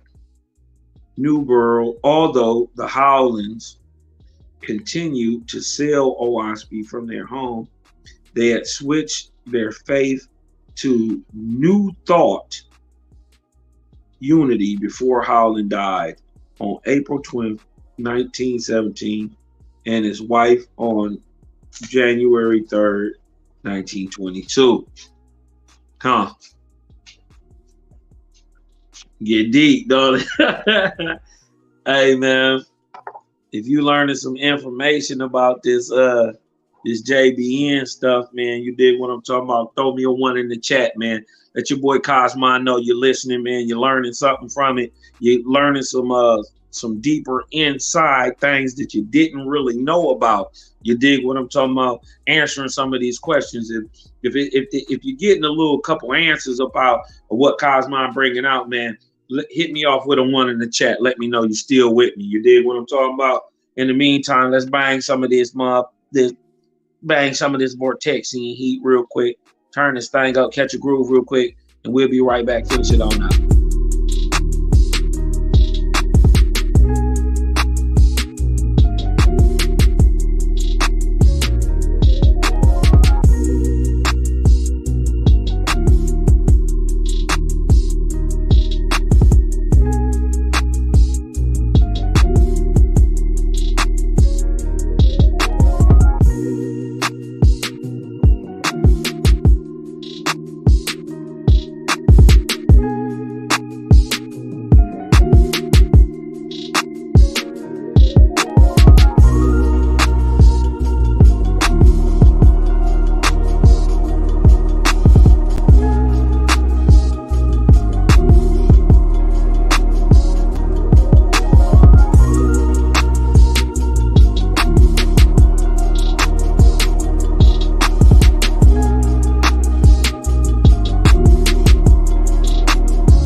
In 1898,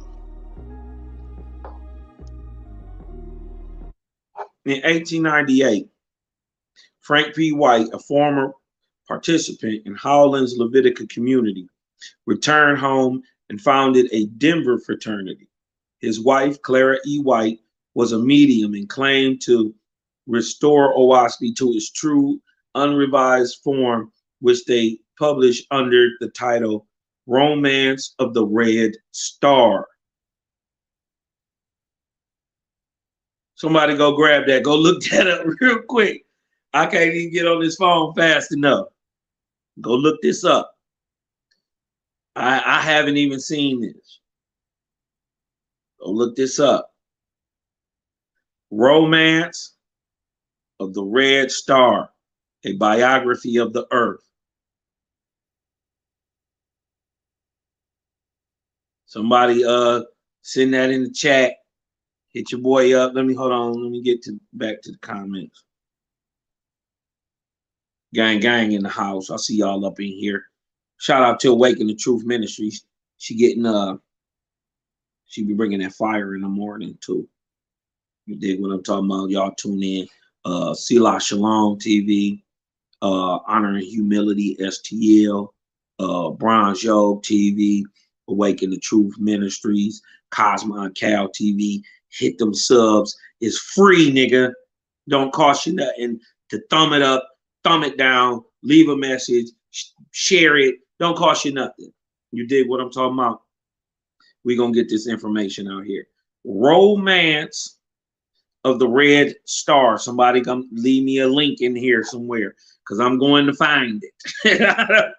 I'm about to go look and see what they talking about when they talking about it. You hear what I'm talking about? Let's go on and see what it say. It included a chapter they said was omitted from Owaski. Although corrected and renamed, their version violated the copyright of Owaski sold by the Howlands. Dorothy Wills of our research group located the book in a Colorado library and obtained a photocopy, which we donated to the New Mexico State University Library Historical Archives in memory of Harry O. Hilton. Okay. So if nothing else, they got a copy of it at New Mexico State University. Library, Historical Archives, in the memory of Harry O. Hilton. On January 5th, 1902, the Brotherhood of Light Society was organized in Denver, Colorado. The inner circle was composed of Louis W. Van Dyke. They call him the Sea Chief. These words, these names, these titles is causing a lot of issues too these days. You know what I mean? People beefing about it, and it's crazy. You dig what I'm talking about? Shout out to the Creative Gang gang. It's only one leader in our gang. You dig what I'm talking about? Mary A. Elliott, Secretary Fred A. Suter, Minnie E. Wheeler, Albert A., Grace A. Bass, and George Clark Rose.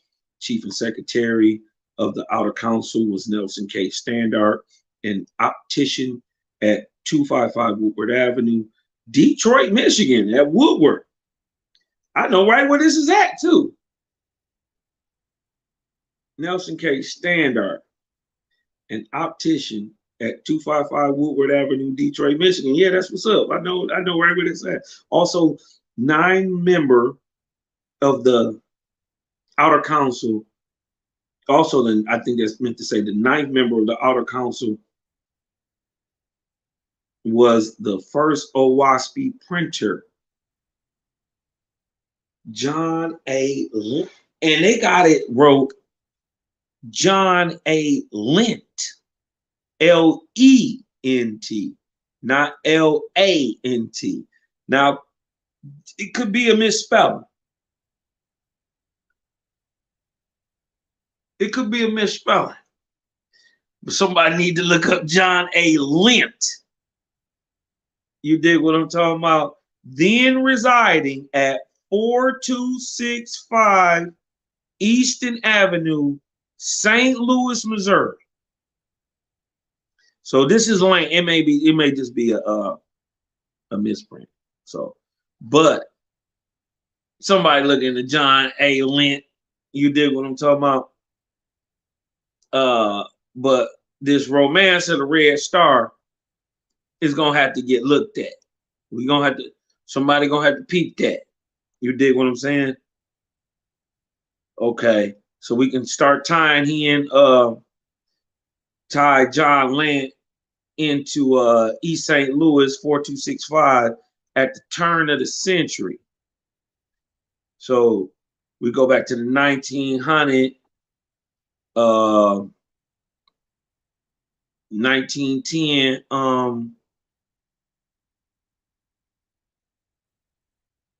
1910 census. You dig what I'm talking about? We may be able to find John Lent, see when he died, see what was going on. But let's go on further. In 1909, at the request of the American Society for Physical Research investigating the origin of OWASP, Nelson Standard, the dude from Detroit, recorded the information about the origin of OWASP he received from Lent, a copy of which I obtained from Dr. Newborough's grandnephew in 1963. Dr. James Hislop of the Society asked Nelson Standard to send all of the Lent proof sheets, but Standard refused to let them out of his organization's archives. Right? So Lent did go on and have dealings with other OWASPs. This is deep. Hold on, wait a minute. Hold on. Okay. He said they asked him, but he refused to let him get out of his organization archives. A few days after mailing the Lent information, he requested those notes back. But Hislop was permitted to keep a photograph of Dr. Newborough and the Lent proof sheet accompanying notes. The Brotherhood of Light Society first took in orphans on a farm near Denver, then later moved to Arbolis, Aruleta County, Colorado, on the southern Ute Indian reservation. The orphanage operated for a number of years. When some of the orphans were 14 years old, George Rose took them on a tour of Los Angeles and recorded their trip activities in a log. In October 1909, Standard said his organization had between 500 and 600 of the lamp proof sheets, plus a considerable number of duplicates, and some of the paper matrices used to cast the metal plates as well. He had them in his own possession for a number of years, then sent them to their headquarters at Arboles, Colorado. Standard mailed one of the duplicate proof sheets and the Book of Cervantes to the American Society for Physical Research, and another to J. Nelson Jones, author of Taumat Owaspi, which I have, in Australia.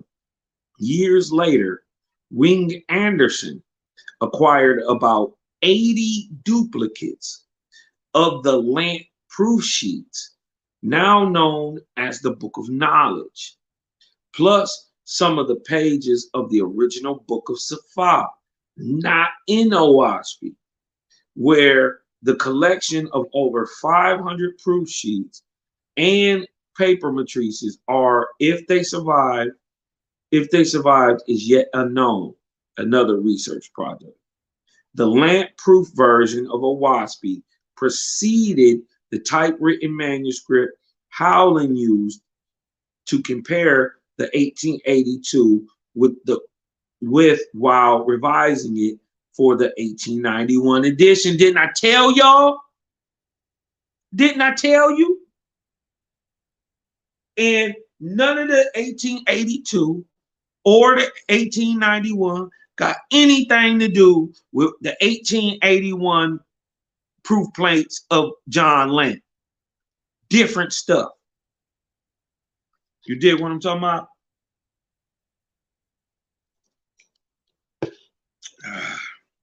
I told y'all. This confirms Lamp's information that Dr. Newborough abandoned an earlier manuscript for a revised one, which became the 1882 Owaspi with while revised. Wait. Hold on. Wait. Let me go back. Hold on. Let me throw this thing on real quick. Phone dying. Throw this charger on. This is crazy. Hold on 1 second, bro. Let me get to throw this thing.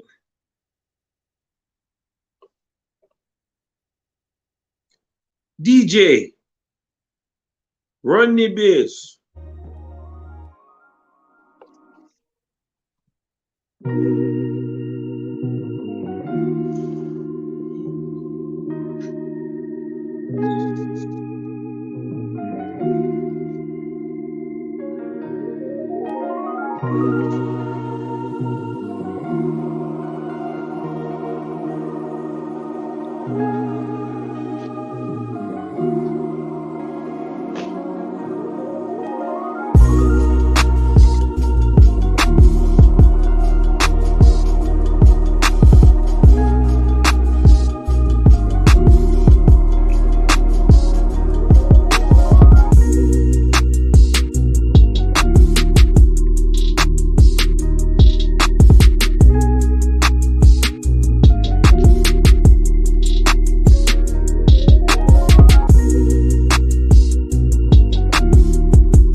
Yeah, so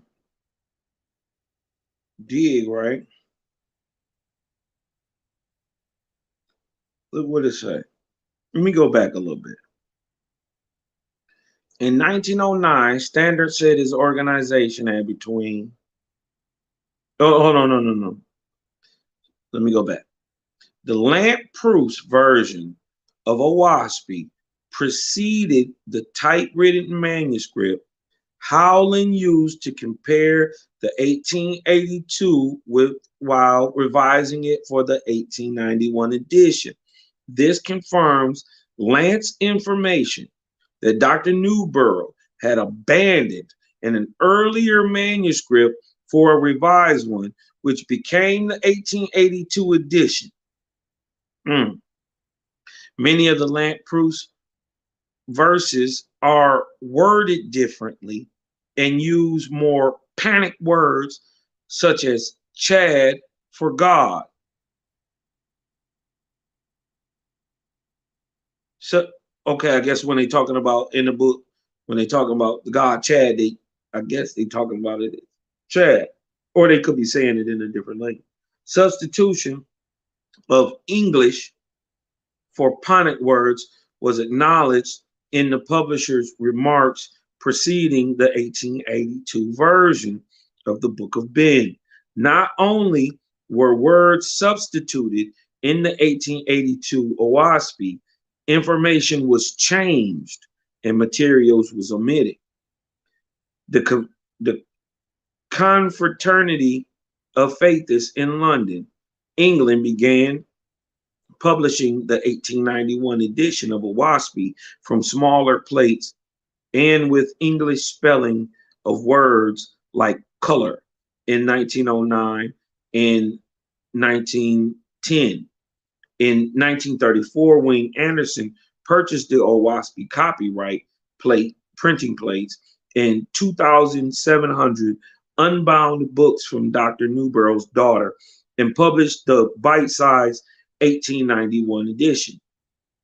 As new owner of the Owaspy copyright, Anderson warned Franklin White to stop selling Romance for the Red Star. Okay, I definitely got to get my hands on it now.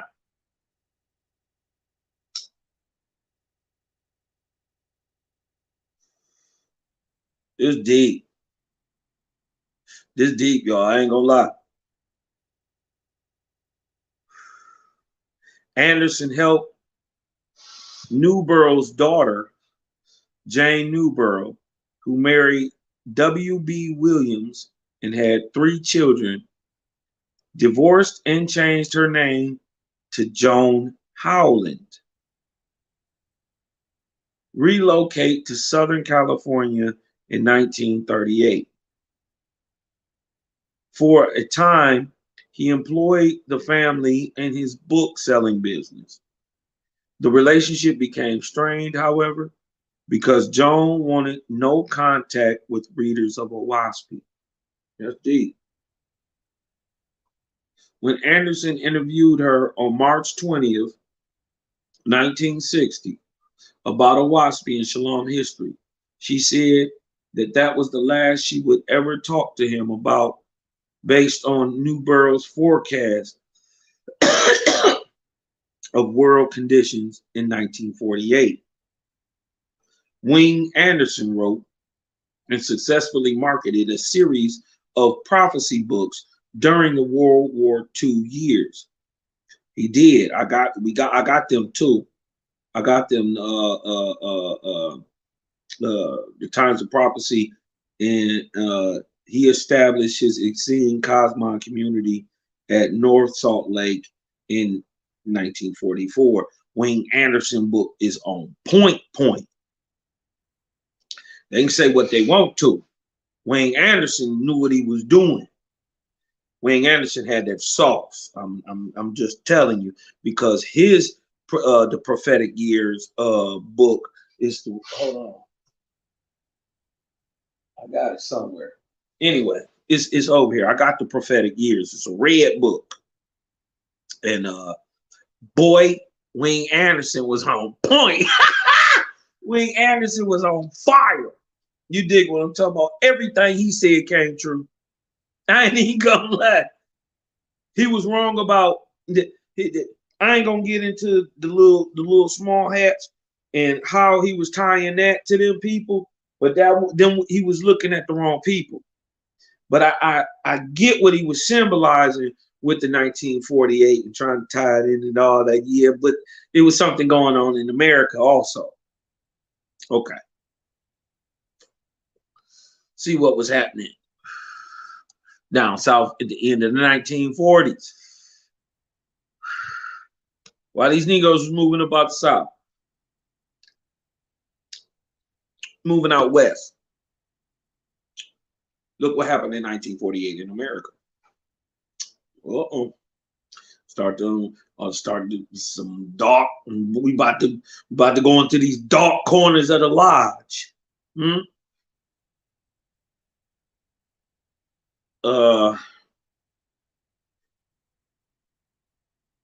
He said when Wing Anderson interviewed, this is Joan Newborough,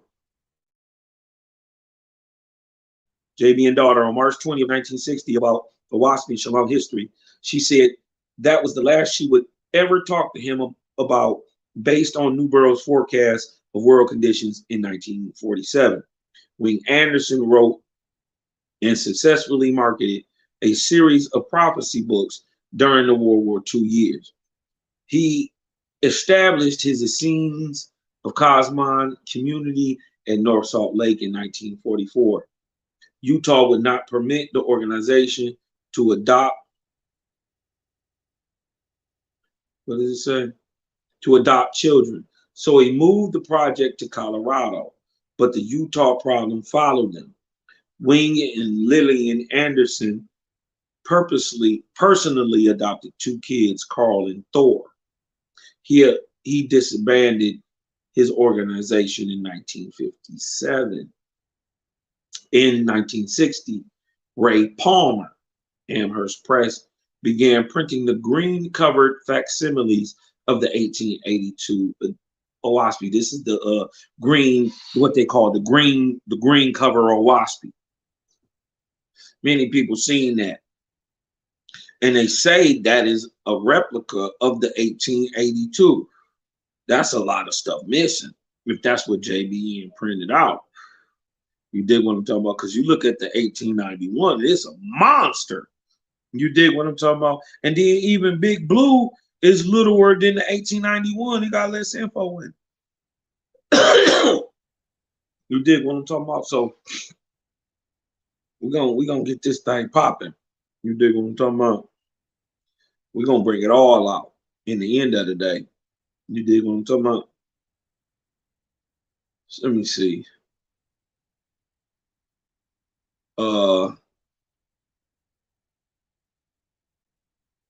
It's in 1960, Ray Palmer began printing the green cover facsimiles of the 1882 edition, which are still sold. After Wing Anderson died at Fallon, Nevada in 1970, his 1891 edition of OWASP went out of print, but the English version of the 1891 edition is still available, correct? What really happened to the typewritten OWASP manuscript in 1909? Nelson Standard wrote to Andrew Howling requesting information about the origin of OWASP for an investigation by James H. Hislop of the American Society for Physical Research. Howland had Justine A. Newborough write the society directly, promising her full cooperation, but instead she deliberately burned her father's paintings. The half-truth cover story told to Percy Wicksell, K.D. Stowes, and others was that the paintings in a OWASP manuscript had been crated in their El Paso home basement for shipment to the American Society for Physical Research in New York City when a flash flood came down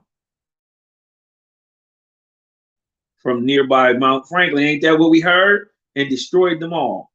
So they were burned as rubbish.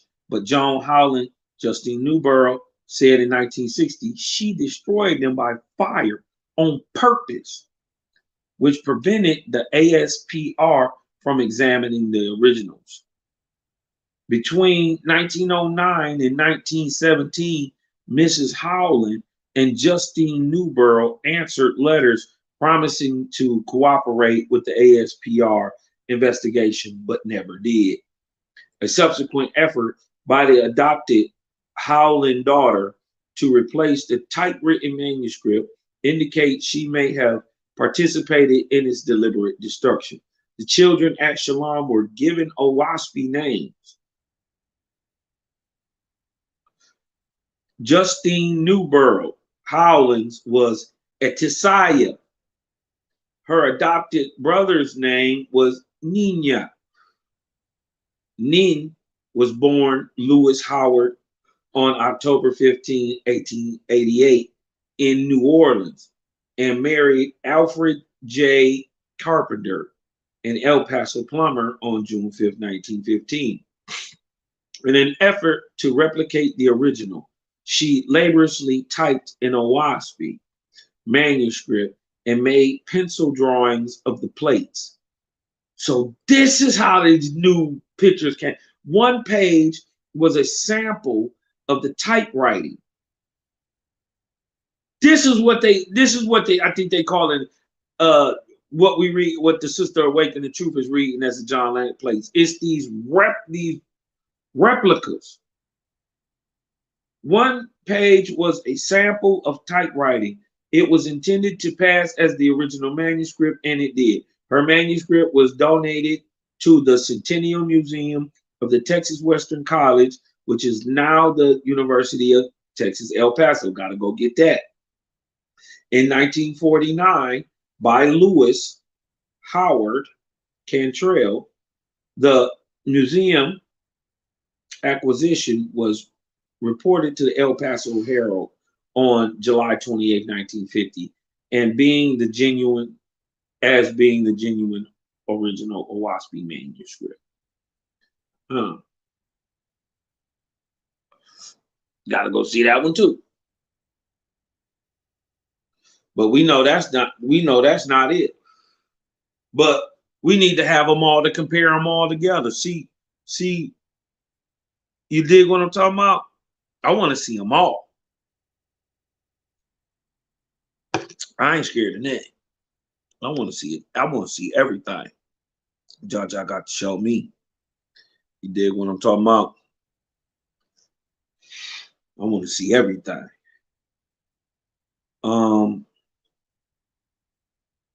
The university transferred the manuscript from the museum to their library on September 21st, 1975. But the college couldn't find it for Ray Palmer in 1974. Dorothy Wills continued Palmer's quest for the manuscript in 1981. She founded our Owaspy research group. Dorothy Wills, Linda Blazer, and Jim Denon. Damn.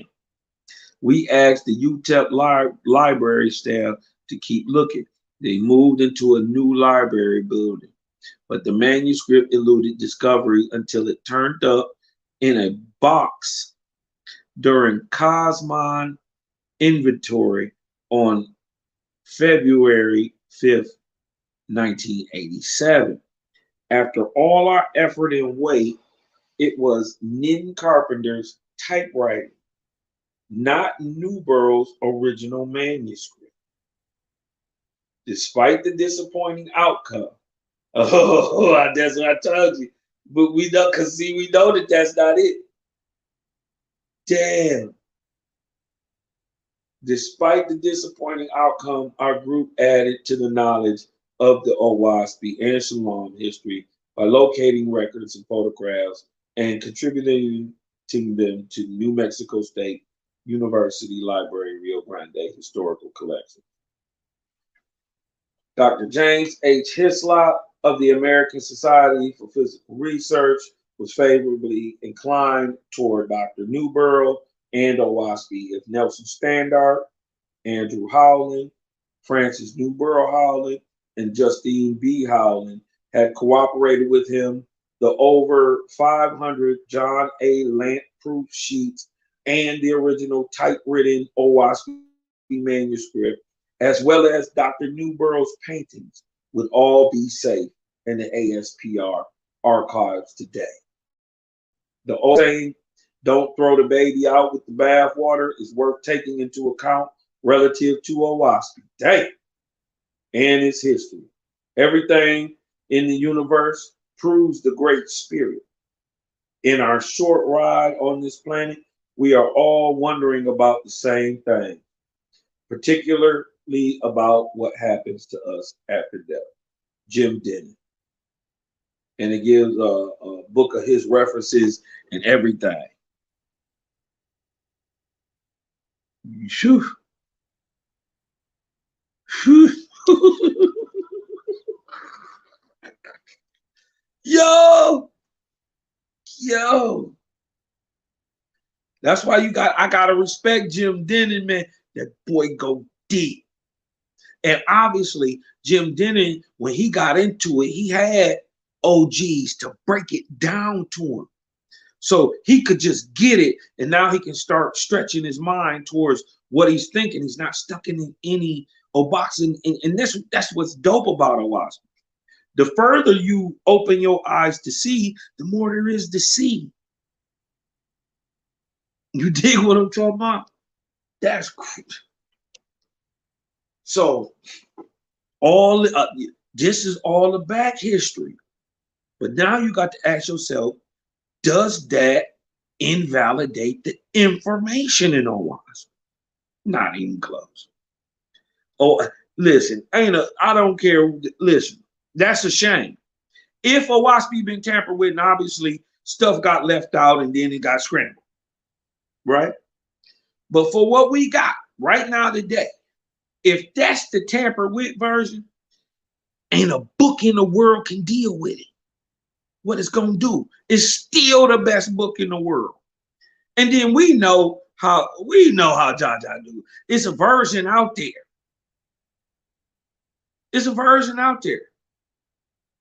And we gonna sit and we gonna look at both. And we gonna say, oh snizzle. Hold on. What if you with some and then that new Owaski gonna be like, that thing gonna be crazy. That thing gonna be crazy. You dig what I'm talking about? That thing gonna be nuts. Nuts. What?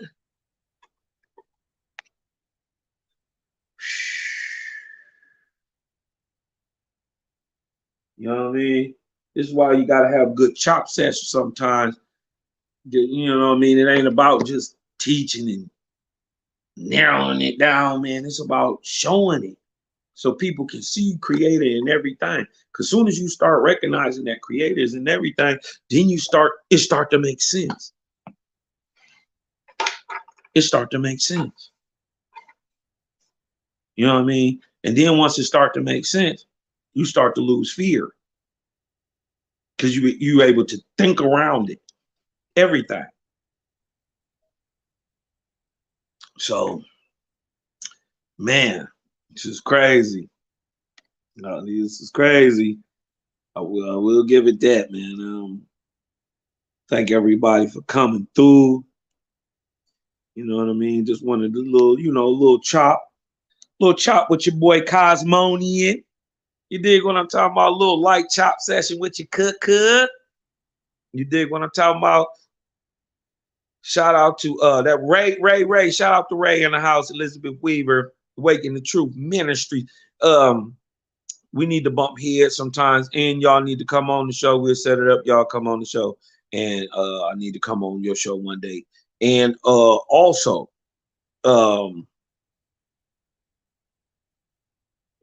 is it clear? Is it fair to say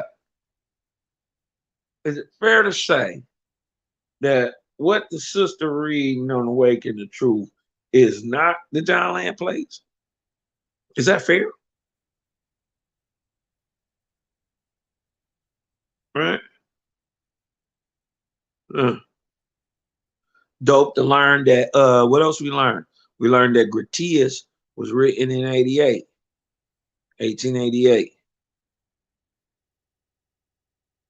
Makes sense that JBN wrote it into how it sounds. You dig what I'm talking about? The rhythm. You dig what I'm talking about? It's on. Gratias is on, but it's you could tell somebody did something with it. You know what I mean? Um, Crazy, man. Get that book, that prayers in the time of uh yeah, prayer in the time of contagion. Also, um, got it cracking with that mind conf. You don't know what I'm talking about. Go and get that mind conf. You dig what I'm talking about? See what niggas was seeing around the world. See why my man was why he was. You dig what I'm talking about? Don't let them tell you nothing. Let him tell you who he was. You dig what I'm talking about? So, yeah, we about to get it cracking. The sister say, "Oh, it's fair. It's fair." You know what I mean? But that don't we. But look how we unraveling stuff. We also learned that the anonymous writer of the old trunk letter is Joan. You dig what I'm talking about? Um, it's about to get funky. 2023 in the JI. You dig what I'm talking about? Uh, this little 4.5 years of JI. We about to go into 5 years of JI. Is oof. You know what I mean? I need to do another Ratna Umbungala, see what's coming up after this, because it's obviously Aja. And boy, uh,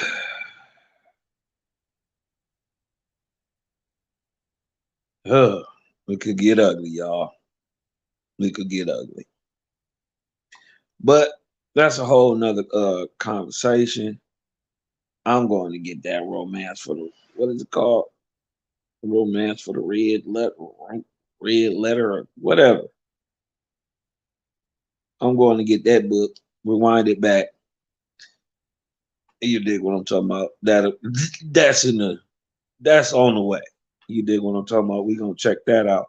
And we found out that John Land was still in the background, uh, rocking and printing a version of Owaspy. That's deep. You dig what I'm talking about? Not that he left the text alone. He didn't leave the text alone. He fought harder because he said JBN didn't use the original version. He used the hold up, twisted up version that JBN put together. Mm.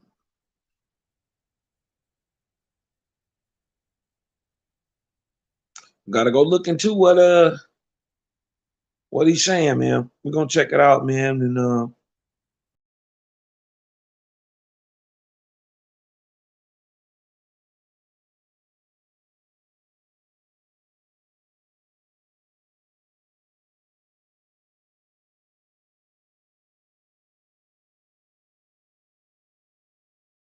said we've been on here 3 hours. Did what I'm talking about. Good little chop it up session. Mm. Uh uh I found this on a website called, hold on, before I get up out of here. So where y'all can go and look at that, some of that information at, let me see, it's called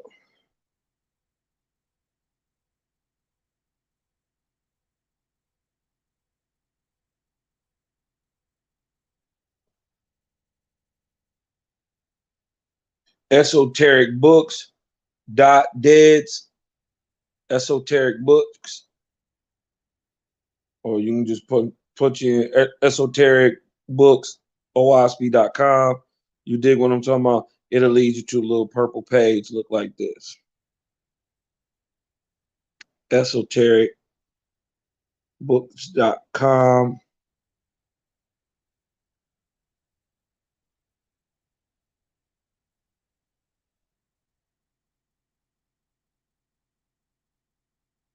Type in OSP. And boy, it's got a whole lot of everything in there. You dig what I'm talking about? You know, they say you get it free, you give it free. You get more back free. That's how it works. But that being said, man, I hope everybody learned something today. You dig what I'm talking about? Cause I'm about to breathe in, let the light in.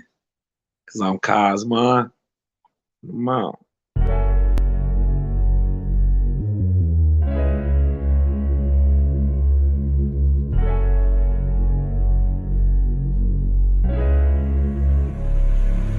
And oh yeah, put that Super 7 in the air. Tell me how you feeling when you're feeling up there. When you in the sky breathing rarefied air. When you're breathing rarefied air, oh yeah. Put that Super 7 in the air. Tell me how you feeling when you feel it up there. When you in the sky breathing rarefied air. When you're breathing rarefied air, just that job theft, that chow mein, that papaboo, that towel main, since sunset in the arc of Wayne, my brain moving like Tao Sane, so ass above, it's so below, that up and that down thing, this flow is atmospherian, I call that a ground game, see water is knowledge, so if I'm teaching, you're learning, so how your God make a sun without vortexian current, see the pattern is ponic, I'm reaching out for my people, oh watch me flow through your speakers, you feel the force of the ether, and when the force hits the equal, I'm taking off like an eagle. Police popped the pastor yesterday for pushing put equal. My DNA is Moshe. Mix that thing with higher water. My spirit rate is OTN. It's just a higher order. Got more light than Kavita. Rap a lot just like Tila. Went from sinner to saint. Shout out my big homie Sela. Got more torque than a sports car. Got more work than a door stop. And the 4 million I make, I'm giving the Dr. Umar. Oh yeah. Put that Super 7 in the air. Tell me how you feeling when you're feeling up there. When you in the sky breathing rarefied air. When you're breathing rarefied air, oh yeah. Put that Super 7 in the air. Tell me how you feeling when you feel it up there. When you in the sky breathing rarefied air. When you're breathing rarefied air, oh yeah. Super 7 in my rites and ceremonies. I'm married to Jehovah, holy matrimony. Confucius say, in the words of Caillou, before you hit the tomb, be a bridegroom. Only got one question for Miss Susan B. On how to last Ahu when it's now a ennui. Blame my inspiration, I'm just thinking thoughts. But in the way of God's, we gon' keep it short. Why Jesus wanna kill me, Matthew 10:34. Just a couple questions that I'm needing to know. Oh, watch me flow, it's so potent. Set the vortex in motion. Super 7, I'm floating across the Aegean Ocean. Oh, you a Muslim now, so I guess you making salat. Well, I'm a Israelite, I'ma make him at the Shabbat. Got Moses on the bumper, super slap off in my spaceship photosphere. So I stay lit, peace and light to the faith is so yeah. Put that Super 7 in the air. Tell me how you feeling when you're feeling up there.